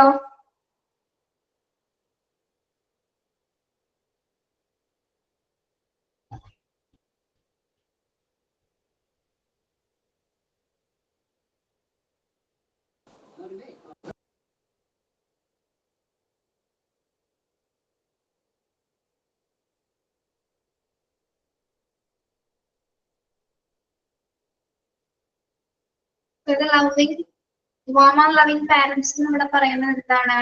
അതായത് ഗണ്യമായിട്ടുള്ള പക്വതയുള്ളവരും അതുപോലെ തന്നെ പ്രതീക്ഷയുള്ള മാതാപിതാക്കളും ആയിരിക്കും ഉണ്ടായിരിക്കും അല്ലെ? വളരെയധികം പ്രതീക്ഷയുള്ള മാതാപിതാക്കളായിരിക്കും എന്താ വളരെയധികം സ്നേഹമുള്ളവരും ഒരു വാം കെയറിംഗ് ഒക്കെ നൽകുന്നവരും. ഓക്കെ, അപ്പൊ അവര് കുട്ടികളോടൊപ്പം എന്ത് ചെയ്യുന്നു? who are constant in setting limits, who are involved with their children. അവര് കുട്ടികളുടെ കൂടെ ചെലവഴിക്കാനായിരിക്കും ഇത്തരത്തില് ലവിങ് പാരന്റ്സ് കൂടുതലും ആഗ്രഹിക്കുന്നത്. ചിലവർ എങ്ങനെയാണ്? Both to observe them and to play with and enjoy them. ചിലർ അവരുടെ കൂടെ അവരോടൊപ്പം നിരീക്ഷിക്കുന്നതിനും അതിനൊപ്പം എന്താണ് അവരുടെ കളിക്കാനും എൻജോയ് ചെയ്യാനൊക്കെ ആഗ്രഹിക്കുന്നവരായിരിക്കും. എങ്ങനെയുള്ള പാരന്റ്സ്? വാം ലവിംഗ് പാരന്റ്സ് എന്ന് പറയുന്നത്, അതായത് ഒരുപാട് സ്നേഹമുള്ള പാരന്റ്സിനെയാണ് ഉദ്ദേശിക്കുന്നത്. അതായത് അവരോടൊപ്പം കളിക്കാനും അവരുടെ കൂടെ ആസ്വദിക്കാനും ഒക്കെ ആ ഒരു മനസ്ഥിതി ഉള്ളവരായിരിക്കും. Then to explain the effects of child's behavior on others. പിന്നെന്താണ് അവര് തന്റെ സ്വന്തം കുട്ടികളെ പറ്റി എന്ത് ചെയ്യും? എന്ത് പറയും? തന്റെ കുട്ടി മോശമാണെന്നായിരിക്കും പറഞ്ഞു കൊടുക്കുന്നത്, ആണോ?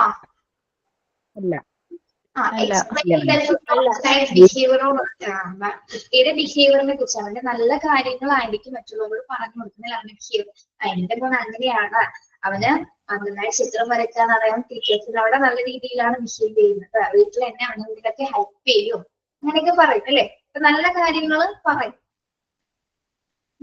ഗുഡ് മാറ്റേഴ്സാ എന്താണോ? നല്ല കാര്യങ്ങളാണോ പറയുന്നതെന്ന് ചോദിച്ചാൽ മെസ്സേജ് അയച്ചതാണോ? എനിക്ക് കമന്റ് കാണും എന്താ പറയണെന്ന് മനസ്സിലാവില്ല, അതുകൊണ്ടാണ് ഞാൻ ചോദിക്കുന്നതാണ്. ഓക്കെ, അപ്പൊ കുട്ടിയുടെ പെരുമാറ്റത്തെ കുറിച്ച് മറ്റുള്ളവരോട് വളരെയധികം നല്ല രീതിയിൽ അവതരിപ്പിക്കുന്നവരായിരിക്കും ആ പാരന്റ്, അതേപോലത്തുള്ള parents. And who concentrate more on teaching what to do rather than on what not to do. Dhanya എന്തെങ്കിലും പറയുന്നുണ്ടോ? ധന്യ? സോറി മാം, അറിയാതായതാ. Okay, yes. എന്ത് ചെയ്യരുത് എന്നതിനേക്കാൾ എന്താണ് അവിടെ പറയുന്നത്? എന്ത് ചെയ്യരുത് എന്നതിനേക്കാൾ എന്താണ് ചെയ്യേണ്ടത് എന്നത് പഠിപ്പിക്കുന്നതിലായിരിക്കും എന്ത് കൂടുതൽ ശ്രദ്ധ ടീച്ചിങ്ങിൽ വരേണ്ടതെന്നാണ് ഇവിടെ പറയുന്നത്. അതായത് ഇവിടെ പാരന്റ്സിന്റെ കാര്യം പറയുന്നതോടൊപ്പം തന്നെ ടീച്ചേഴ്സിനെ കുറിച്ച് ഇവിടെ പറയുന്നുണ്ട്. എന്ത് ചെയ്യരുത് എന്നതിനേക്കാൾ കൂടുതൽ എന്ത് ചെയ്യണമെന്ന് പഠിപ്പിക്കുന്ന, അങ്ങനെ ഒരു കേന്ദ്രീകൃതമായ ഒരു പഠിപ്പിക്കുന്ന ആ ഒരു വ്യവസ്ഥയായിരിക്കണം കൂടുതൽ നമ്മൾ ശ്രദ്ധ കൊടുത്ത് പഠിപ്പിക്കേണ്ടതെന്നാണ് അവിടെ പറയുന്നത്. അത് എന്തുകൊണ്ടാണ് അങ്ങനെ ഒരു പോയിന്റ് അവിടെ വന്നതെന്ന് എനിക്ക് മനസ്സിലാവുന്നില്ല കേട്ടോ. അതൊരു കണക്ഷൻ ഇല്ലല്ലോ അല്ലെ? അതെ മാം, കൺഫ്യൂസ്. എന്തെങ്കിലും മിസ്റ്റേക്ക് വന്നിട്ടുണ്ടോ ടെക്സ്റ്റില്? ഇവിടെ പാരന്റ്സിന്റെ കാര്യം പറഞ്ഞ് പെട്ടെന്ന് തന്നെ ആ ഒരു പോയിന്റ് വന്നത് വായിച്ചിട്ടൊന്നും മനസ്സിലായില്ലായിരുന്നു മാം, അതായത് ഒന്നും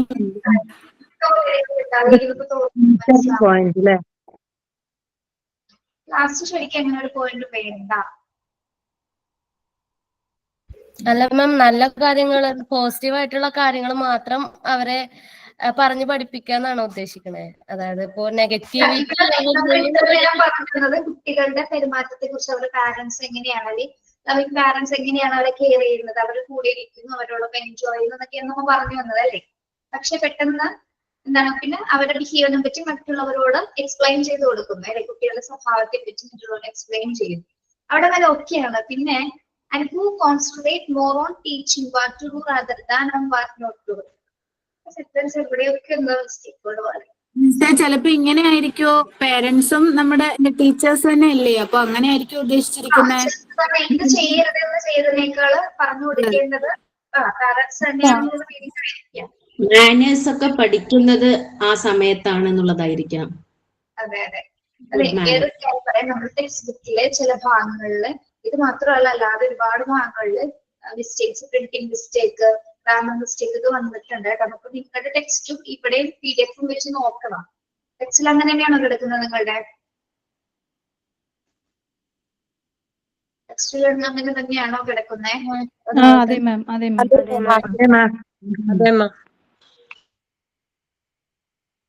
അപ്പൊ ഇവിടെ വേറൊന്നല്ല ഉദ്ദേശിക്കുന്നത്. ഇവിടെ യെസ്, അതായത് പാരന്റ്സ് ഇങ്ങനെ സാരാംശിച്ച് പറയാം. പാരന്റ്സ് പറയുന്നത് എന്ത് ചെയ്യരുത് എന്നതിനേക്കാൾ എന്താണ് ചെയ്യേണ്ടത് എന്നായിരിക്കണം കുട്ടികളോട് പറഞ്ഞു കൊടുക്കേണ്ടത് അല്ലെ? അതായിരിക്കും അവരെ പഠിപ്പിച്ചു. അവരുടെ ടീച്ചിങ് ഉദ്ദേശിക്കുന്നത് എന്താണ്? അവർക്ക് കുട്ടികൾക്ക് നമ്മൾ പറഞ്ഞു കൊടുക്കേണ്ടത് എന്താണ്? എന്ത് ചെയ്യരുത്, എന്ത് ചെയ്യരുത് എന്നതിനേക്കാൾ എന്ത് ചെയ്യണം അല്ലെ? ചെയ്യരുത് എന്നുള്ളത് നമ്മൾ കുറെ എന്താണ് പറഞ്ഞു കൊടുക്കോ? എന്ത് ചെയ്യണം എന്നുള്ളതല്ലേ കൂടുതൽ പറഞ്ഞു കൊടുക്കുന്നത്. അങ്ങനെ പറഞ്ഞാലും അവർ അതന്നെ ചെയ്യുള്ളൂ മാം. ഓക്കെ, അപ്പൊ അങ്ങനെ പറഞ്ഞു കൊടുക്കുന്നതിലായിരിക്കണം കൂടുതൽ ശ്രദ്ധ. അവളാണ് ഇവിടെ പറയുന്നത് ഹു കോൺസെൻട്രേറ്റ് അല്ലെ, അവിടെ കൂടുതൽ ശ്രദ്ധ ചെലുത്തേണ്ടത് എവിടെയാണ്? കുട്ടികൾ എന്ത് ചെയ്യണം എന്നതിനേക്കാൾ എന്ത് ചെയ്യരുത് എന്നതിനേക്കാൾ എന്ത് ചെയ്യണം എന്ന കാര്യത്തിലായിരിക്കണം പാരന്റ്സ് കുട്ടികളോട് കൂടുതലായിട്ട് പറഞ്ഞു കൊടുക്കേണ്ടത്. അതായിരിക്കണം അവർ കൂടുതൽ ശ്രദ്ധ കൊടുക്കേണ്ടത്. ഓക്കെ, ഇപ്പൊ അത് കറക്റ്റ് ആയില്ലേ? ശരിക്കും മാതാപിതാക്കള് അത് ചെയ്യല്ലേ ഇത് ചെയ്യല്ലേ മറ്റത് ചെയ്യല്ലേ എന്ന് പറഞ്ഞിട്ടാണ് എപ്പോഴും അരുത് അരുത് അരുത് എന്ന് തന്നെ പറഞ്ഞുകൊണ്ടിരിക്കണേ. അപ്പൊ അതിലും നല്ലത് ഇങ്ങനെ ചെയ്യണം. അതെടുക്കരുത്, ഇതെടുക്കരുത്, ഫുൾ ടൈം ഇങ്ങനെ എനിക്ക് തോന്നുന്നത് ഇപ്പൊ നമ്മള് കുട്ടികൾക്ക് ഭക്ഷണം കഴിക്കുമ്പോ അത് കളയരുത് എന്ന് ചെയ്യുന്നേക്കാളും അത് കളയാതെ കഴിക്കണം എന്ന് പറയാം, അതായിരിക്കും ചിലപ്പോൾ ഉദ്ദേശിച്ചിട്ടുണ്ടാവുക. അതെ, യെസ്.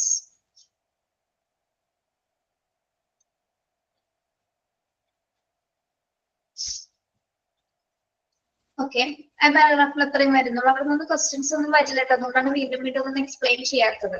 ഒരു പ്രാവശ്യം പറയുന്നതിലൂടെ മനസ്സിലാവുന്നില്ല നിങ്ങൾക്ക്?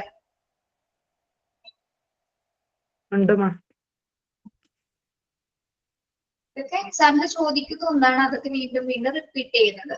ഇതൊക്കെ ഒന്ന് നന്നായിട്ട് പഠിച്ചു വെക്കണം കേട്ടോ. ഈ ഏജ് ഒക്കെ സോഷ്യൽ ഡെവലപ്മെന്റ് ഒരു ഇൻഫാൻസിയുടെ ഏതൊക്കെ മന്താണ്, ഏതൊക്കെ മന്തിൽ ഏതൊക്കെ കാര്യങ്ങളാണ് വരുന്നതെന്നുള്ളത് കഴിഞ്ഞ ക്ലാസ്സിൽ നമ്മൾ പറഞ്ഞില്ലേ?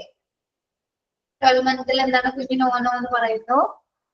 8 to 9 months എന്താണ് സംഭവിക്കുന്നത്? Baby try to imitate the speech, gestures and simple acts of others. ചിലപ്പോ ഈ മന്ത് കൊടുത്തിട്ട് അല്ലെങ്കിൽ ഈ gestures and simple acts of അതേഴ്സിന് മാത്രം കൊടുത്തിട്ട് അത് ഏത് മന്തിലാണ് കുട്ടി കാണിക്കുന്നതെന്ന് ചോദിക്കും. അങ്ങനെ ആയിരിക്കും ക്വസ്റ്റ്യൻ വരുന്നത്. ഓക്കെ, മനസ്സിലായോ? അതുപോലെ 4 to 5 months ഏത് തരത്തിലുള്ള ഒരു റിയാക്ഷൻ ആണ് കുട്ടി കാണിക്കുന്നത്, അങ്ങനെയും ക്വസ്റ്റ്യൻ തിരിച്ചു മറിച്ചൊക്കെ ചോദിക്കാം.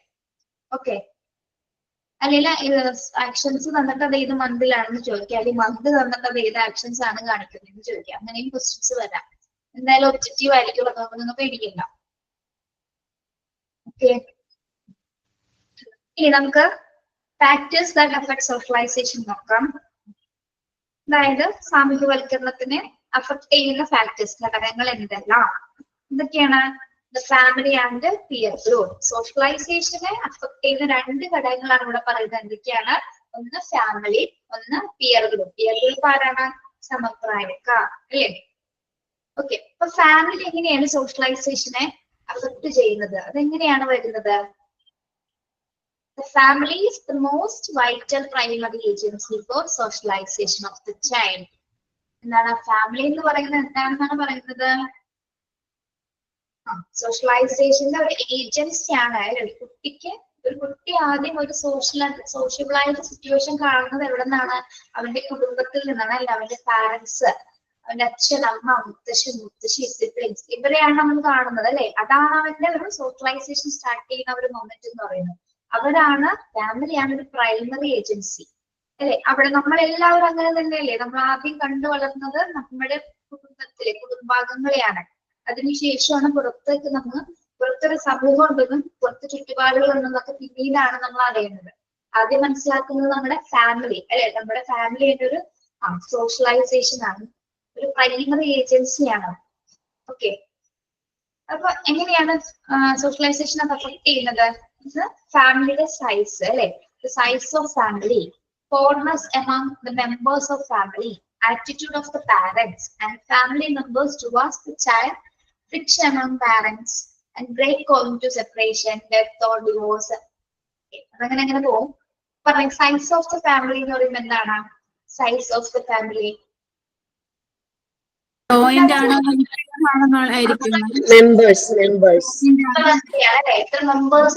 കുടുംബം ഒക്കെ ഇല്ലേ?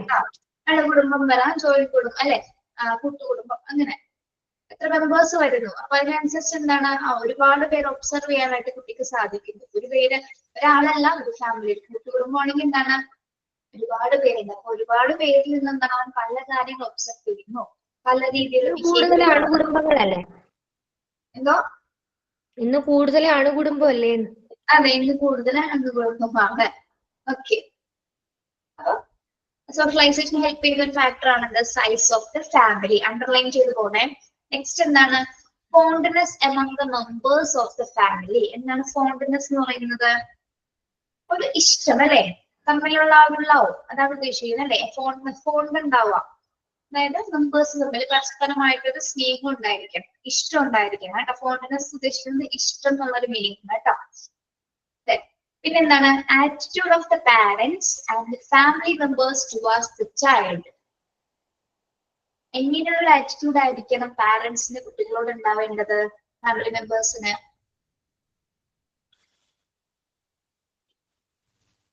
എങ്ങനെയുള്ള ആറ്റിറ്റ്യൂഡ് ആയിരിക്കണം? പറയേ. ലവിങ്, കെയറിങ് ആയിരിക്കണം.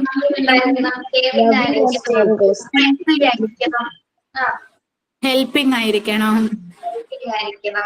തന്റെ കുട്ടികളെ മനസ്സിലാക്കുന്ന പാരന്റ്സ് ആയിരിക്കണം അല്ലെ? തന്റെ കുട്ടികളെ നന്നായി കെയർ ചെയ്യുന്ന, സപ്പോർട്ട് ചെയ്യുന്ന, ഫ്രണ്ട്ലി ആറ്റിറ്റ്യൂഡോടെ ബിഹേവ് ചെയ്യുന്ന പാരന്റ്സ് ആയിരിക്കണം അല്ലെ? അപ്പൊ കുട്ടികൾക്ക് അത് വളരെയധികം ഹെൽപ്ഫുൾ ആണ് അല്ലെ? അവരുടെ മുന്നോട്ടുള്ള ജീവിതത്തില് ഫാമിലിയിൽ നിന്നാണ് നമ്മൾക്ക് ആ ഒരു കൈത്താങ്ങുന്നത്. ഞാൻ പറയുന്ന ഒരുപാട് അവരെ അണ്ടർസ്റ്റാൻഡ് ചെയ്യുന്ന ഒരു പേരന്റ് ആയിരിക്കണം എന്നാണ്. വെരി ഗുഡ് അല്ലെ? അണ്ടർസ്റ്റാൻഡിങ് പാരന്റ്സ്, വാമിങ് ആൻഡ് ലവിങ് പാരന്റ്സ് ഒക്കെ തന്നെ അല്ലെ? സ്നേഹമുള്ളവർ ഇതൊക്കെ വരും അല്ലെ? സ്നേഹം വരുമ്പോ എന്താണ്? അണ്ടർസ്റ്റാൻഡിങ് വരും, കെയറിങ് വരും, സപ്പോർട്ട് വരും, എല്ലാം വരും. സ്നേഹമാണ് അൾട്ടിമേറ്റ്. ഓക്കെ അല്ലെ ജോലി? നമുക്ക് അണ്ടർസ്റ്റാൻഡ് ചെയ്തില്ല എങ്കിൽ ഐക്യത എങ്ങനെ മുമ്പോട്ട് പോകും? ഇപ്പൊ എനിക്കും മാമിനെ അണ്ടർസ്റ്റാൻഡ് ചെയ്യാൻ പറ്റിയില്ല, മാമിന് എന്നെ അണ്ടർസ്റ്റാൻഡ് ചെയ്യാൻ പറ്റിയില്ലെങ്കിൽ നമ്മൾ തമ്മിൽ എങ്ങനെ പറഞ്ഞാലും ഐക്യത മുമ്പോട്ട് പോകുമ്പോൾ ബുദ്ധിമുട്ടായിരിക്കും അല്ലേ? ഞാനൊരു കാര്യം പറയട്ടെ. ഓക്കെ, അതായത് വെറും ലവും ഇത് മാത്രം ഉണ്ടായാൽ പോരാ. അതായത് ഇപ്പൊ നമ്മളെ കുഞ്ഞിനോടുള്ള സ്നേഹം കാരണം അവൻ ചെയ്യുന്ന എല്ലാ തെറ്റും സപ്പോർട്ട് ചെയ്ത് കൊടുത്താല് അത് ഭയങ്കരമായിട്ട് നെഗറ്റീവായിട്ട് ബാധിക്കും. അപ്പോ നല്ലൊരു ഉത്തരവാദിത്വം വേണ്ടേ അവരെ കുറിച്ച്? പക്ഷെ സ്നേഹമുള്ളിടത്താണ് നമ്മൾ ഇത് എന്തെങ്കിലും തെറ്റുകുറ്റങ്ങൾ കാണുമ്പോൾ പറഞ്ഞു കൊടുക്കുന്നത് സ്നേഹം കൊണ്ട് തന്നെയാണ് അല്ലെ? ഇപ്പൊ കൊണ്ടുവരുന്നൊരു പ്രവണതയുണ്ട്. എന്റെ മോനെ ഞാൻ വഴക്ക് പറയില്ല, അവൻ ചെയ്യട്ടെ എന്ന് പറഞ്ഞിട്ട് എനിക്കവനെ വഴക്ക് പറയാൻ കഴിയില്ല, അവനെ തല്ലാൻ കഴിയില്ല, എനിക്ക് അവനെ ഒരുപാട് ഇഷ്ടാന്ന് പറഞ്ഞ് ഒഴിവാക്കി വിടുന്ന പാരന്റ്സ് ഉണ്ട്. ഇപ്പൊ ഒരുപാട് പേരെ കാണുന്നുണ്ട്. എനിക്ക് തല്ലാൻ കഴിയില്ല, അവൻ കരയണ കണ്ട എനിക്ക് സഹിക്കില്ല, പക്ഷെ ആള് ചെയ്യണ കുരുത്തക്കേട് കണ്ടാല് പിടിച്ച് രണ്ടെണ്ണം പൊട്ടിക്കാൻ തോന്നുന്ന സൈസ് പിള്ളേരുണ്ട്. അപ്പൊ ആ ഒരു ലവ് അവിടെ ഭയങ്കര നെഗറ്റീവായിട്ട് ബാധിച്ചു പോകും. പാരന്റിങ് തന്നെ മോശമായി പോവാണ്. ആ കുഞ്ഞ് വലുതായി വരുമ്പോ ആള് എന്താവും പറയാൻ പറ്റില്ല. ഇപ്പൊ ഒന്നും വേണ്ട, നമ്മുടെ യൂട്യൂബിൽ ഇപ്പൊ ഒരു വലിയൊരു ന്യൂസ് വന്നിട്ടുണ്ടായിരുന്നു. ഒരു മണവാളൻ എന്ന് പറഞ്ഞിട്ടൊരു പയ്യൻ, ഹെയർ ഒക്കെ ഭയങ്കരമായിട്ട്, ആള് 2 പിള്ളേരെ വണ്ടി ഇടിച്ച് കൊല്ലാൻ നോക്കിയതാ. എന്നിട്ടാ പോലീസ് പിടിച്ചേ. പാരന്റ്സ് വന്നിട്ട് ഭയങ്കര കരച്ചില്ല, എന്റെ മോന്റെ മുടി പോലീസ് മുറിച്ചെന്ന് പറഞ്ഞിട്ട്. എന്താ അവസ്ഥ? അതാണ്, അങ്ങനെ ഒരു പാരന്റിങ് കൊണ്ട് ഉണ്ട് അവിടെ നമ്മുടെ ശരിയാണ് സമ്മതിക്കുന്നു. പക്ഷെ എന്താണ്, നമ്മൾക്ക് സ്നേഹമുള്ളവരോട് തന്നെ തെറ്റ് കാണിക്കാൻ പറ്റുമോ? സ്നേഹം ഒരു ഭാരമായിട്ട് തോന്നുന്ന പ്രശ്നമാണ്. അങ്ങനെയല്ല, നമ്മള് 2 സൈഡും പറയണ്ട. ഒരു കോയിന് 2 സൈഡ് ഉണ്ടല്ലോ. എല്ലാത്തിനും 2 സൈഡ് ഉണ്ട്. നല്ല രീതിയിൽ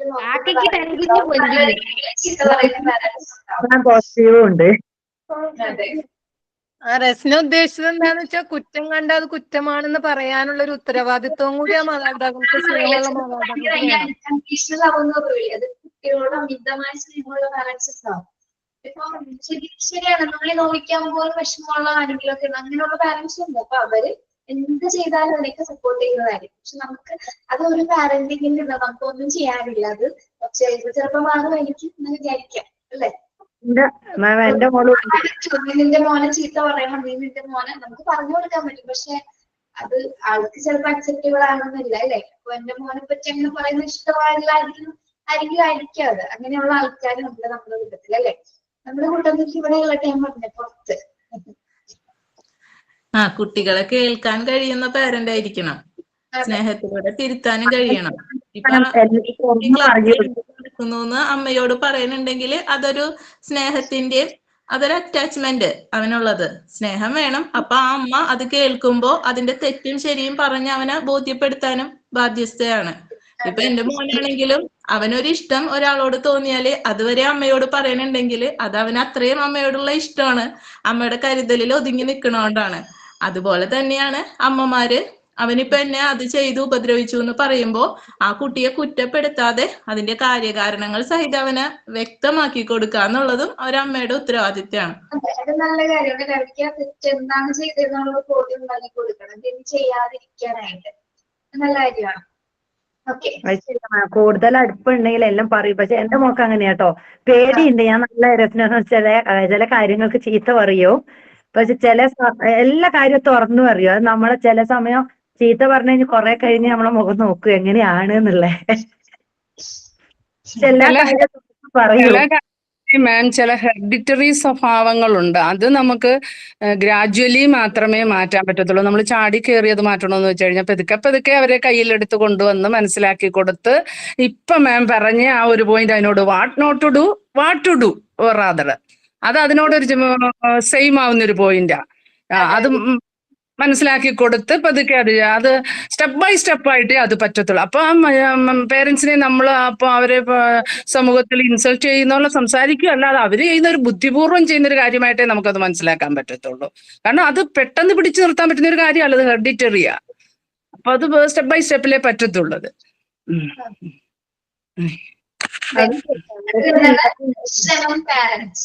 എന്റെ മോളെ ക്ലാസ്സിലുണ്ട് ഒന്ന്. എന്റെ മോളെ ക്ലാസ്സിലുണ്ട് ഇതേപോലെ തന്നെ. ആ പാരന്റ്സ് ജോലിക്ക് പോവുകയാണ് കേട്ടോ. വീട്ടില് ഒരു ഇതും ഇല്ല. എന്താന്ന് പറയാ, ഒരു പാരന്റ്സ് വരും സൈൻ ചെയ്ത് അങ്ങനെ പോകുന്നല്ലാണ്ട് ക്ലാസ്സില് പിന്നെ ആരോടും മിണ്ടില്ല. ഒരു ഒറ്റപ്പെട്ട അവസ്ഥയാണ്. അപ്പൊ ആ കുട്ടീനോട് ടീച്ചർ ചോദിച്ചപ്പോ ടീച്ചറിനോട് പറഞ്ഞ എങ്ങനെയാ, വീട്ടില് ഒരു ഇതില്ല. എന്തെന്നറിയോ, ഒരു വൈകുന്നേരം വന്ന ജോലിഭാരമായിട്ട് പാരന്റ്സിന് ശ്രദ്ധിക്കാൻ പറ്റാത്ത ആ ഒരു ഇത് എല്ലാം ഉണ്ടെന്ന്. അപ്പൊ ആ കുട്ടി സ്കൂളിൽ വന്നാൽ എങ്ങനെയാ, ആരോടും ഒന്നും മിണ്ടില്ല, ഒരു സൈഡിലിരിക്കും, ആരോടും ടീച്ചർമാരൊക്കെ എല്ലാം പറഞ്ഞു കൊടുക്കുന്നുണ്ട്. പക്ഷെ കുട്ടി വീട്ടിൽ അങ്ങനെ കാണുന്നത് കൊണ്ട് സ്കൂളിൽ വന്നാലും ആ കുട്ടി ഇപ്പോഴും അങ്ങനെ തന്നെയാ. 1 മുതൽ അതിപ്പോ 6th ക്ലാസ്സിലായി. അപ്പൊ ബാക്ക്ഗ്രൗണ്ട് ആണ്. പക്ഷെ ഒരു ടീച്ചർ ഉണ്ട്, അവളെ എല്ലാം ആ ടീച്ചറോട് എല്ലാം പറയും. പാരന്റ്സിനെയും കാട്ടി കൂടുതൽ ആ ടീച്ചറോട് പറയും.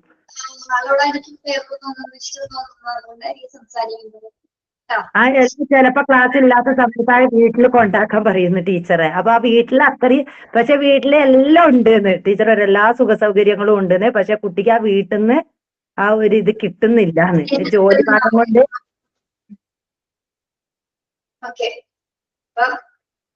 അത് പറയട്ടെ, ഫ്രിക്ഷൻ എമംഗ് പാരന്റ്സ് എന്താണ്? ഫ്രിക്ഷൻ എമംഗ് പാരന്റ്സ്, എന്താണ് ഫ്രിക്ഷൻ? മാതാപിതാക്കൾ തമ്മിലുള്ള വഴക്കാണോ ഫ്രിക്ഷൻ? അടുപ്പമായിരിക്കും, അവരുടെ സ്നേഹം പരസ്പരം, അതാണോ മാം? ഫ്രിക്ഷൻ എന്ന് പറഞ്ഞാൽ എന്താണ്? ഫ്രിക്ഷൻ അടുപ്പിക്കുന്ന ഒരു ഫോഴ്സ്, ഒരു അടുപ്പം ഉണ്ടായിരിക്കും അല്ലെ? ആ ഒരു അടുപ്പം ഉണ്ടെങ്കിൽ മാത്രമേ എല്ലാ കാര്യങ്ങളും എന്താണ് സ്മൂത്ത് ആയിട്ട് പോവുള്ളൂ. പാരന്റ്സിനോട് കുട്ടികൾക്ക് ഒരു എന്താണ് എന്തും തുറന്നു പറയാൻ ഒരു ഫ്രണ്ട്ലി ആറ്റിറ്റ്യൂഡ് ഉണ്ടായിരിക്കും അല്ലെ?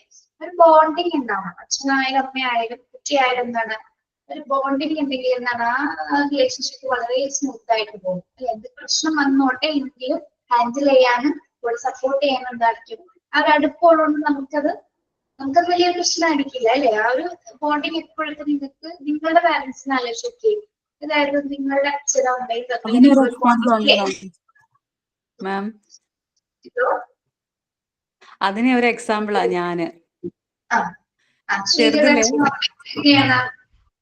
അച്ഛൻ ഗൾഫിലായിരുന്നു, ഞങ്ങള് ചെറുതായിരുന്നു. അപ്പൊ എന്റെ കല്യാണം കഴിഞ്ഞിട്ടാണ് അച്ഛൻ നാട്ടിൽ വരുന്നത്. അപ്പം കുഞ്ഞിലെന്ന് പറഞ്ഞാൽ നമ്മൾ ഒരുവിധം ഒത്തിരി അങ്ങ് ഫുൾ മാർക്ക് മേടിക്കുന്ന ടീമൊന്നും അല്ല, ഒരു ആവറേജ് അത്രേ ഉള്ളായിരുന്നു. അപ്പൊ എന്റെ ഫ്രണ്ട് ഇപ്പൊ നമുക്ക് എക്സാം കഴിഞ്ഞിട്ട് മാർക്കൊക്കെ തന്നു കഴിഞ്ഞാല് നമ്മുടെ വീടിന്റെ വാതിൽക്ക് വരുമ്പോ പറയും, ഇന്ന് വീട്ടിൽ പറയണ്ട, മാർക്ക് കുറവാണെങ്കിൽ പറയും ഇന്ന് പറയണ്ട, നമുക്ക് 2 ദിവസം കഴിഞ്ഞിട്ട് പറയാന്ന് പറയും. അപ്പൊ ഞാൻ ഇങ്ങനെ തലയാട്ടും, മിണ്ടത്തില്ല, തലയാട്ടും. എന്നിട്ട് അകത്ത് വീട്ടിൽ വന്നു കഴിയുമ്പം അന്ന് അമ്മയ്ക്ക് സത്യം പറഞ്ഞാൽ വീട്ടില് പശുവൊക്കെ ഉണ്ട്, ഒത്തിരി ജോലിയുണ്ട്. ആ ജോലിയുടെ ഇടയ്ക്കാണെങ്കിലും പാവം അമ്മ എന്തെങ്കിലും കൊഴുക്കട്ടയോ അങ്ങനെ എന്തെങ്കിലുമൊക്കെ ഉണ്ടാക്കി വെക്കും. അപ്പൊ എനിക്ക് വരുമ്പോ എനിക്കത് ഭയങ്കര സങ്കടം. അമ്മ ഈ ജോലിയുടെ ഇടയ്ക്ക് നമുക്ക് വേണ്ടിയിട്ട് ഓരോന്ന് ചെയ്ത് വെക്കുന്നുണ്ടല്ലോ, അത് കഴിക്കാൻ എടുക്കുമ്പോ എനിക്ക് ഇങ്ങനെ വീങ്ങും നെഞ്ചിനകത്തിരുന്നത്. കള്ളം പറയാൻ പോകുന്നില്ല, ഞാനിപ്പോ വന്ന പഴയ അതെടുത്ത് കൊണ്ട് കാണിക്കും. അടി കിട്ടുന്നേ കിട്ടിക്കോട്ടെ, അമ്മ അങ്ങനെ അടിക്കതൊന്നും ഇല്ല. അപ്പൊ പറയും ഇവിടെ മേടിക്കായിരുന്നു എന്ന് പറയും. പക്ഷെ ഞാൻ ഇതുവരെ ഞാൻ അങ്ങനെ ഒരു രീതിയിൽ അമ്മയടുത്ത് കള്ളം ചെയ്തിട്ടില്ല. അതെനിക്കൊരു ഇല്ല. ഓക്കെ, അപ്പൊ ഭയങ്കര നമ്മള് സമാധാനമാണ്. ബോണ്ടിങ് അത് ആണ് എനിക്ക് അല്ലേ? പറയാൻ സ്പേസ് ഉള്ളതുകൊണ്ടാണ് അല്ലേ? ആ യെസ്, അതെ, ഒരു ബോണ്ടിങ് ഉള്ളതുകൊണ്ടാണ്. തമന്ന എന്താണ് ഒരു എക്സാമ്പിൾ ഉള്ളതുകൊണ്ടാണ്. പറയാൻ പറഞ്ഞത്? തമന്ന മിസ്സേ ഞാൻ ഉദ്ദേശിച്ചതേ നമ്മളെ ഇവർ വിവാഹിതരായാൽ സിനിമ ഉണ്ടല്ലോ ജയസൂര്യയുടെ, അതില് സിദ്ദീഖും വൈഫും കൂടെ അല്ല അവര് അത് 2 തട്ടിൽ നിന്നിട്ട് മോനെ ഞാൻ ഒരാൾ അനന്തൂട്ടാന്ന് വിളിക്കും, ഒരാൾ നന്ദൂട്ട വിളിക്കും, ഒരാൾ UK പഠിക്കാൻ വിടാ പറ, ഒരാൾ ഇന്ന സ്ഥലത്ത്. അപ്പൊ അത് ആ ഒരു കുട്ടിയുടെ ഒരു അത് ഇത് അടുത്ത പോയിന്റിൽ പറയുന്നുണ്ടല്ലോ, ഡിവോഴ്സ്ഡ് ആവുമ്പോ അവരത് മനസ്സിലാക്കുന്നില്ലെങ്കിൽ കുട്ടിയുടെ ഒരു മൈൻഡിനെ അത് ഭയങ്കരമായിട്ട് നെഗറ്റീവായിട്ട് ബാധിക്കും. എവിടെ നിൽക്കണം, ഒരു ദിവസം അച്ഛന്റെ കൂടെ അമ്മയുടെ കൂടെ, അപ്പൊ അധികം നമുക്ക് ഫ്രിക്ഷനുമായിട്ട് കണക്ട് ചെയ്താൽ പെട്ടെന്ന് മനസ്സിലാവും. അവര് തമ്മിൽ ബോണ്ടിങ് ഉണ്ടെങ്കിൽ കുട്ടി നല്ലോണം ജീവിക്കും. അച്ഛന്റെ അമ്മയുടെ ആ ഒരു സ്നേഹം അവർ കണ്ട് വളരും. ആ ഒരു സേഫ് ആ ഒരു കെയർ അവർക്ക് ഉണ്ടാവും. പക്ഷെ ഇവര് 2 തട്ടിൽ ഇങ്ങനെ നിന്ന് ഇല്ല എന്റെ മോൻ ഇംഗ്ലണ്ടിൽ പോയാൽ മതി, അപ്പൊ എന്റെ മോൻ ഇവിടെ പോയാൽ മതി എന്ന് പറഞ്ഞ് 2 പേരിട്ട് വിളിക്കുക. അപ്പൊ അത് ഭയങ്കര ഒരു നെഗറ്റീവായിട്ട് അവരെ ബാധിക്കും എന്ന് തന്നെ തോന്നുന്നു. നമ്മൾ അടി കൂടിയാലും മക്കൾ അറിയാതെ ഇരിക്കുന്നതാണ് ഏറ്റവും നല്ലത്. Thank you. അപ്പൊ ബോണ്ടിങ് ഉണ്ടാവണം. പിന്നെന്താണ്, ബ്രേക്ക് ഓൺ ടു സെപ്പറേഷൻസ് അല്ലെ? സെപ്പറേഷൻസ് അല്ലെങ്കിൽ ഡെത്തോ ഡിവോഴ്സസ് അങ്ങനെയുള്ള വരുന്ന സമയത്ത് തന്നെ കുട്ടികളാണ് അതിന്റെ ഇടയിൽ ഏറ്റവും പെട്ടുപോകുന്നത് അല്ലെ? കാരണം വേറെ നിവൃത്തിയില്ല, എന്തെങ്കിലും സിറ്റുവേഷൻ കൊണ്ടായിരിക്കാം ആ സാഹചര്യം വരുന്നത്. പക്ഷെ എന്താണ് അതിന്റെ ഇടയിൽ വരുന്നത് ആരാണ്? കുട്ടികളെയാണ് അത് ഏറ്റവും കൂടുതൽ ബാധിക്കുന്നത്. ഇപ്പൊ കമന്ന പറഞ്ഞ പോലെ അല്ലെ? അവിടെ എന്താണ് പാരന്റ്സിന്റെ സ്നേഹം കിട്ടാതായി പോകുന്നു. ഒരുമിച്ചുള്ള ഒരു സ്നേഹം കിട്ടാണ്ടാവും അല്ലെ? 2 സെപ്പറേറ്റഡ് ആയിട്ടായി വരുന്നതാണ്. ഒരു സമയം അച്ഛൻ്റെയും സമയം അമ്മയുടെ കൂടെ ആയിരിക്കും. അപ്പൊ അത് കുട്ടികളെ ബാധിക്കുന്ന തന്നെയാണ് അല്ലെ? Death or divorce end in emotional instability and social maladjustment of the child. അപ്പൊ ഇമോഷണൽ ഇൻസ്റ്റബിലിറ്റി ആണ് അത്തരത്തിലുള്ള. ഇപ്പൊ പാരന്റ്സ് മരിച്ചു പോയാൽ എന്താണ് ആ ഇമോഷണൽ ഇൻസ്റ്റബിലിറ്റി ഉണ്ടാവും അല്ലെ? നമുക്ക് അത് സ്റ്റേബിൾ ആയിരിക്കും ഇമോഷൻസ് കൈകാര്യം ചെയ്യാനായിട്ട്. കാരണം അതില് ഞാൻ പറയാം, ഇപ്പൊ എന്റെ അമ്മ എനിക്ക് ഞാൻ പറഞ്ഞിട്ടുണ്ടോ നിങ്ങള്? ഇല്ല. എന്റെ അമ്മ എനിക്ക് 1 വയസ്സുള്ളപ്പോഴാണ് എന്റെ അമ്മ മരിച്ചത്. 1 വയസ്സ് ആലോചിക്കണേ. അത് ശരിക്കും പറഞ്ഞ എനിക്ക് അമ്മയുടെ ഒരു ഇതൊന്നും കിട്ടിയിട്ടില്ല. പക്ഷെ എനിക്ക് 2 ചേച്ചിമാരുണ്ടായിരുന്നു. ചേച്ചിമാരെന്ന് പറയുമ്പോൾ ഞാൻ ഒരുപാട് ലേറ്റ് ആയിട്ടുണ്ടായതാണ്. ചേച്ചിമാര് തമ്മില് 15 വയസ്സ് ഗ്യാപ്പ് ഉണ്ട്. അമ്മ മരിക്കുമ്പോൾ അവർ 10ാം ക്ലാസ്സിൽ പഠിക്കുന്നത്. ഞാനൊക്കെ കുഞ്ഞു കുട്ടിയാണ്, 1 വയസ്സായിട്ടുള്ളൂ, 10 കഴിഞ്ഞിട്ടുണ്ട്. അപ്പോ ശരിക്കും എനിക്ക് എന്നെ അവരാണ് നോക്കിയിരിക്കുന്നത്, അമ്മയല്ല. അമ്മയുടെ ഒരു ഒന്നും എനിക്കറിയില്ല. അമ്മയുടെ മുഖം പോലും എനിക്ക് ഓർക്കാൻ പറ്റുന്നില്ല. അപ്പൊ ശരിക്കും നമ്മൾ ഇമോഷണലി വീക്ക് ആവുന്ന സമയമാണ് അല്ലെ? ശരിക്കും നമ്മുടെ കൂടെ ഉണ്ടാവേണ്ടത് എന്ന് അമ്മ തന്നെയാണ്. അമ്മയുടെ ഒരു നികത്താൻ ആർക്കും പറ്റില്ല. പക്ഷെ എന്റെ ചേച്ചിമാരെന്നെ അതുപോലെ നോക്കി. എനിക്ക് വിഷമം ഉണ്ടായത് അവർ 2 പേരും എനിക്ക് 10 വയസ്സ് കഴിഞ്ഞപ്പോഴാണ് അവർ കല്യാണം കഴിച്ചത്. ഓക്കെ, എനിക്ക് 10 വയസ്സാവും. 10 വയസ്സെന്ന് പറയുമ്പോൾ ഏത് ക്ലാസ്സിലായി? 5 അതെ, 5ാം ക്ലാസ്സിലായിട്ടുള്ള കല്യാണം കഴിച്ചത്. പക്ഷെ അന്നാണ് എനിക്ക് ഭയങ്കരമായിട്ട് ആ ഒരു വിഷമം. അത്ര നാളിന്റെ കൂടെ ഉണ്ടായിരുന്നത്. അപ്പൊ എനിക്ക് അതെത്ര കല്യാണം ഒക്കെ പറഞ്ഞിടയിൽ ചിന്തിച്ചത്. പക്ഷെ അത് പോയി കഴിഞ്ഞപ്പോ എനിക്ക് മനസ്സിലായി എന്താണ് അപ്പോഴാണ് ശരിക്കും അമ്മ മരിച്ചു പോകേണ്ട ഒരു വിഷമം എനിക്ക് അന്നാണ് എനിക്ക് ഫീൽ ചെയ്തത്. അതുവരെ എനിക്ക് ആ ഫീലിംഗ് ഉണ്ടായിരുന്നില്ല. മനസ്സിലായോ? അതെനിക്ക് അവന് കല്യാണം കഴിച്ചാണ് പോയത്. പക്ഷെ നമുക്ക് ഫീൽ ചെയ്യുന്നത് ആൾ പോയി എന്നുള്ള ഇതില്ല. അത് ശരിക്കും ആ ഒരു സമയം എന്നൊക്കെ പറയുമ്പോ എന്താണ് ഇമോഷൻ ഇൻസ്റ്റബിലിറ്റി തന്നെയാണ്. നമുക്ക് ഇമോഷൻസ് ഞാൻ ഒരുപാട് രാത്രി എപ്പോഴും കരയായിരുന്നു. അത് പോയി കഴിഞ്ഞ് എന്താ പറയാ, ഞാനിപ്പോ പറയുന്നില്ല, ബുദ്ധിമുട്ടാണ്.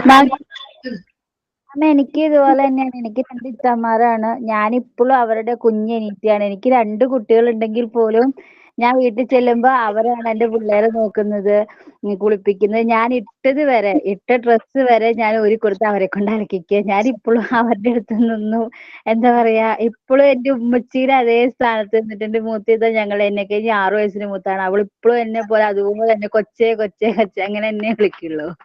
എന്റെ ചേച്ചിമാരുടെ ടീച്ചേഴ്സ് ആണ്. ഒരാള് LP സ്കൂളിലാണ് ഇവിടെ അടുത്ത് തന്നെ.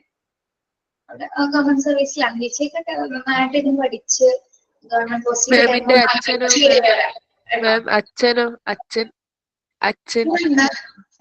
അച്ഛനുണ്ട്. അച്ഛൻ ചേച്ചിമാരുടെ കല്യാണം കഴിഞ്ഞപ്പോ അച്ഛൻ 2ാമത് ഒരു വിവാഹം കഴിച്ചു. അപ്പൊ ഒരു 2 അമ്മയുണ്ട്. അതിൽ നിന്ന് ഒരുപാട് ബാഡ് എക്സ്പീരിയൻസുകൾ ഉണ്ട്. ബാഡ് എന്ന് വെച്ചാൽ ബാഡേ ഉള്ളൂ. ഇതുവരെ ബാഡ് എക്സ്പീരിയൻസുകളാണ്. നന്നായിട്ട് ഉപദ്രവിച്ചിട്ടുണ്ട്. ശരിക്കും നമ്മുടെ അമ്മ അല്ലാതെ വേറെ സ്ത്രീ വരുമ്പോൾ അത് വളരെ ബുദ്ധിമുട്ടാണ്. പ്രത്യേകിച്ച് അങ്ങനെയുള്ള ക്യാരക്ടറുള്ളവരാണെങ്കിൽ. ഞാൻ ഒരുപാട് ഒരുപാട് സിറ്റുവേഷനിലൂടെ അനുഭവിക്കാവുന്നതിന്റെ മാക്സിമം അനുഭവിച്ചു വന്ന ഒരു കുട്ടിയാണ് കേട്ടോ. അപ്പോൾ ഞാനൊരു 6th പഠിക്കുമ്പോഴാണ് അച്ഛൻ കല്യാണം കഴിച്ചു കൊണ്ടുവരുന്നത്. അന്ന് മുതല് ഒരു സമയം വരെ ഒരുവിധം ഒരു ഡിഗ്രി PG ടൈം ആവുന്നവരെ ഒരുപാട് ബുദ്ധിമുട്ടുകൾ അനുഭവിച്ചിട്ടുണ്ട്. മാനസികമായും ശാരീരികമായും ഒരുപാട് ഉപദ്രവങ്ങൾ അവരുടെ നിന്നും ഉണ്ടായിരുന്നു. സാരില്ല. അതൊക്കെ സാരില്ല, അതൊക്കെ കഴിഞ്ഞു. പോയില്ലേ?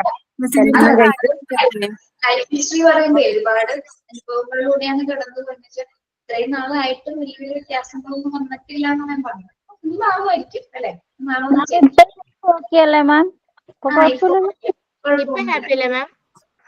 ഹാപ്പിയാണ്.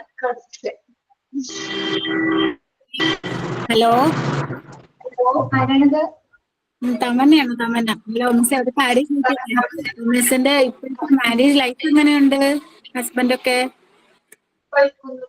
ലവിങ് ഒക്കെ ആണോ? അതാ ചോദിച്ചത്. മാരേജ് ലൈഫിനെ പറ്റി മിസ് ഒന്നും പറഞ്ഞില്ല. മാരേജ് ലൈഫ് എന്ന് പറയുമ്പോൾ അവിടെ വേണ്ടി ട്രാജഡി. സത്യം പറഞ്ഞാല് എന്റെ മാരേജ് ഡിഗ്രി കഴിഞ്ഞ സമയത്താണ് എന്റെ മാരേജ് ആദ്യം കഴിഞ്ഞത്. സെക്കൻഡ് മാരേജ് അനുഭവം കഴിഞ്ഞത്. ഞങ്ങളൊരു 9 വർഷത്തോളം ഒരുപാട് ബുദ്ധിമുട്ടുകൾ അനുഭവിച്ച ആളാണ്. ഒരുപാട്. അതിനുശേഷം ഒരിക്കലും അവിടെ നിൽക്കാൻ പറ്റാത്തൊരു സാഹചര്യമായപ്പോ ഒരുപാട് ഉപദ്രവങ്ങളൊക്കെ കഴിഞ്ഞപ്പോൾ ഇറങ്ങി പോകുന്നതാണ്. മനസ്സിലായോ? അപ്പൊ ഡിവോഴ്സായി. അതിനുശേഷം മൊത്തം ട്രാജഡിയാണോ? വീട്ടില് 2 വർഷത്തോളം പറയട്ടെ ശമ്പള 2 വർഷത്തോളം വീട്ടിൽ തന്നെയായിരുന്നു. അത് കഴിഞ്ഞപ്പോഴാണ് എല്ലാവരും ഒരു ബന്ധം വന്ന് കല്യാണം കഴിച്ചതാണ് കേട്ടോ. ഇതെല്ലാം മനസ്സിലാക്കി നല്ലൊരു ജീവിതം കിട്ടട്ടെ ഈ ഒരു ലൈഫില്. എനിക്കൊരു മോനുണ്ട്. ആദ്യത്തെ 3rd സ്റ്റാൻഡേർഡിൽ പഠിക്കുന്നു. എന്റെ കൂടെ തന്നെ ഉണ്ട് കേട്ടോ. ഹാപ്പിയാണ്. അങ്ങനെ നല്ല അച്ഛനാവട്ടെ ഇപ്പോഴത്തെ ആള്. ഇപ്പൊ ശ്രീജ മനസ്സിലായോ മൊത്തം ട്രാജഡി എന്താണെന്ന്? ഞാനിങ്ങനെ ആലോചിച്ചിരിക്കുവായിരുന്നു എന്ത് പറയാന്. അല്ല മാം ഇപ്പൊ പറഞ്ഞപ്പോഴേ ഞാനൊരു കാര്യം പറയട്ടെ. എന്റെ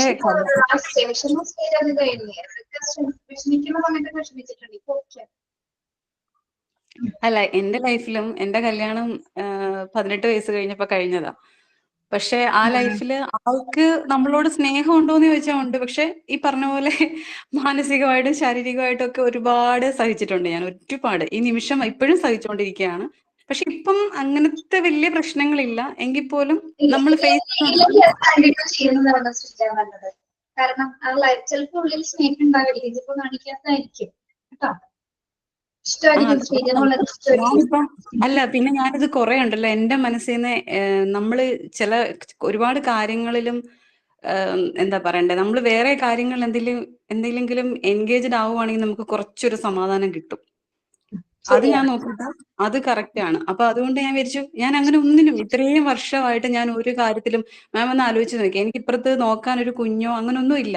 എന്നിട്ടും ഞാൻ ആ ഒരു വ്യക്തിക്ക് വേണ്ടിയിട്ട് ജീവിതം ഇങ്ങനെ ഒഴിഞ്ഞു വെച്ചിരിക്കുക. പക്ഷെ നമുക്ക് നോക്കാം. ഇപ്പൊ പക്ഷെ ആള് കുഴപ്പമില്ല. എനിക്കൊക്കെ എന്ന് പറഞ്ഞു കഴിഞ്ഞാൽ അമ്മായിയമ്മയുടെ അടി വരെ കിട്ടിയിട്ടുണ്ട്.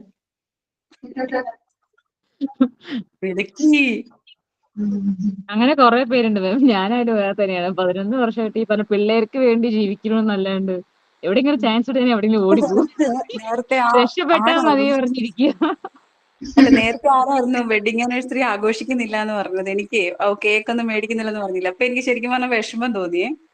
അങ്ങനെ വിചാരിക്കണ്ട. ഞാനൊരു കാര്യം പറയട്ടെ, നമ്മൾക്ക് ഒരാള് സന്തോഷം തന്നിട്ടേ നമ്മൾ സന്തോഷിക്കത്തുള്ളൂ എന്ന് വിചാരിച്ചാൽ നമുക്ക് ഈ ജന്മത്തെ സന്തോഷിക്കാൻ പറ്റത്തില്ല. നമ്മുടെ സന്തോഷം നമ്മൾ തന്നെ കണ്ടുപിടിക്കുക. ഫോട്ടോ കാണിച്ചത് എനിക്ക് ഏറ്റവും അടുപ്പുള്ള ഒരാളാണ്. കാണുന്നുണ്ടോ നിങ്ങള്? ഇല്ല മാം. കാണുന്നുണ്ട് മാം. കാണുന്നുണ്ട്.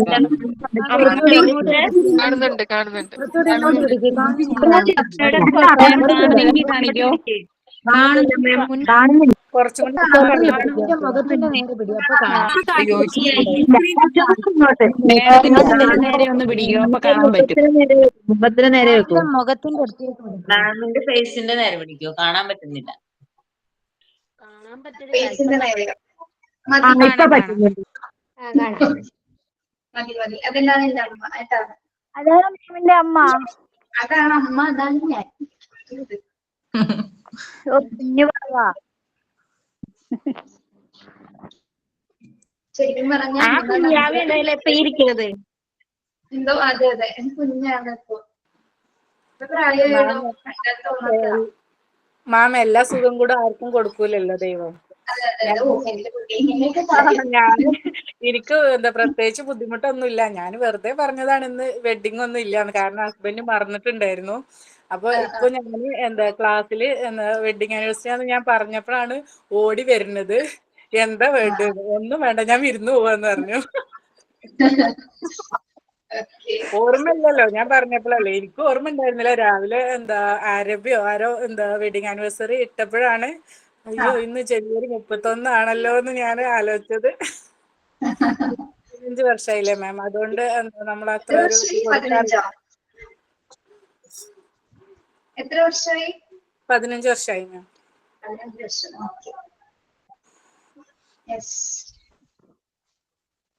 അപ്പൊ നിങ്ങളോടൊക്കെ എന്തെങ്കിലും ഷെയർ ചെയ്യാൻ പറ്റിയൊക്കെ സന്തോഷം. അപ്പൊ എനിക്ക് ഷെയർ ചെയ്യാൻ കുറച്ചും ഇത്രയും ആൾക്കാരെ കിട്ടിയില്ലേ, സന്തോഷം. ഇപ്പൊ ഷെയർ ചെയ്തപ്പോ ഒരു ആശ്വാസമായില്ലേ ടീച്ചറെ? അത് മാത്രല്ല മാം, കൂടുതൽ ദൈവത്തിന് കൂടുതൽ ഇഷ്ടമുള്ളവരെ ദൈവം ഇങ്ങനെ പരീക്ഷിക്കൊണ്ടേയിരിക്കും. അങ്ങനെ സമാധാനിക്കണം. ആ ഒരു പരീക്ഷ ഹലോ മാം, ഞാൻ ധന്യ ഫ്രം പാലക്കാട്. എനിക്ക് 3 പെൺകുട്ടികളാണ്. എന്താ പറഞ്ഞാൽ അച്ഛൻ ബെഡഡ് ആയിരുന്നു. 2 മക്കളായ ശേഷം അച്ഛൻ കൂടെ ഉണ്ടായിരുന്നു. അച്ഛൻ ബെഡഡ് ആയിരുന്നു. അപ്പൊ അച്ഛന്റെ കാര്യങ്ങൾ നോക്കലൊക്കെ സത്യം പറഞ്ഞ ഒരു ആൺകുട്ടി വേണമെന്നുണ്ടായിരുന്നു. അപ്പം ഹസ്ബൻഡ് പറയാൻ ഒരു ആസ്ട്രോളജർ ആണ്. അപ്പൊ ഉണ്ടാവാൻ യോഗം ഉണ്ട് എന്നൊക്കെ പറയുമായിരുന്നു. നമ്മുടെ സമയവും ഫസ്റ്റ് ചാപ്റ്ററിൽ പഠിച്ച പോലെ പ്ലസ് ഒക്കെ എന്തൊക്കെയോ ആണെന്ന് അറിയില്ല. അങ്ങനെ 2 മക്കളുമായിട്ട് ഇങ്ങനെ പോകുമ്പോ അച്ഛൻ ബെഡഡ് ആയപ്പോ അത് കഴിയട്ടെ. അപ്പൊ വീട് പണിയായിരുന്നു. അപ്പൊ വീട് കെട്ടുക എന്ന് പറയുന്നത് വലിയൊരു കാര്യമാണല്ലോ. ഭഗവാൻ സഹായിച്ചത് നല്ലൊരു വീടൊക്കെ ആയി. അച്ഛൻ പറയും എനിക്ക് മോളുടെ കൂടെ നല്ലൊരു വീട്ടിലിരുന്ന് മരിക്കാൻ യോഗം ഉണ്ടാവോ ഉമ്മ ചോദിച്ചു. അപ്പൊ മുറ്റം പണിയൊന്നും കഴിഞ്ഞിട്ടില്ല. സാരമില്ല അച്ഛൻ നമുക്ക് പോവാന്ന് പറഞ്ഞിട്ട് കൊച്ചു തറവാട്ടിൽ നിന്ന് ഈ വലിയ വീട്ടിൽ വന്ന് അച്ഛയുടെ കൂടെ ഇരുന്ന് അച്ഛൻ ഞങ്ങളുടെ അവിടെ 1 വർഷം ഉണ്ടായിരുന്നു. അച്ഛന് 90 വയസ്സായിരുന്നു. അച്ഛൻ കംപ്ലീറ്റ് ബെഡർ ആയിരുന്നു 2.5 വർഷം. ഹസ്ബൻഡ് നന്നായി നോക്കും. അതിൽ ഞാൻ സന്തോഷം പറഞ്ഞ ഒരു നോക്കുന്ന ഒരാളെ കിട്ടിയല്ലോ. അപ്പൊ ഞാൻ നന്നായി നോക്കും. അച്ഛൻ എന്നെ വിളിച്ചോണ്ടിരുന്നത് അമ്മാന്നാ. എന്താ പറയാ, മോളെ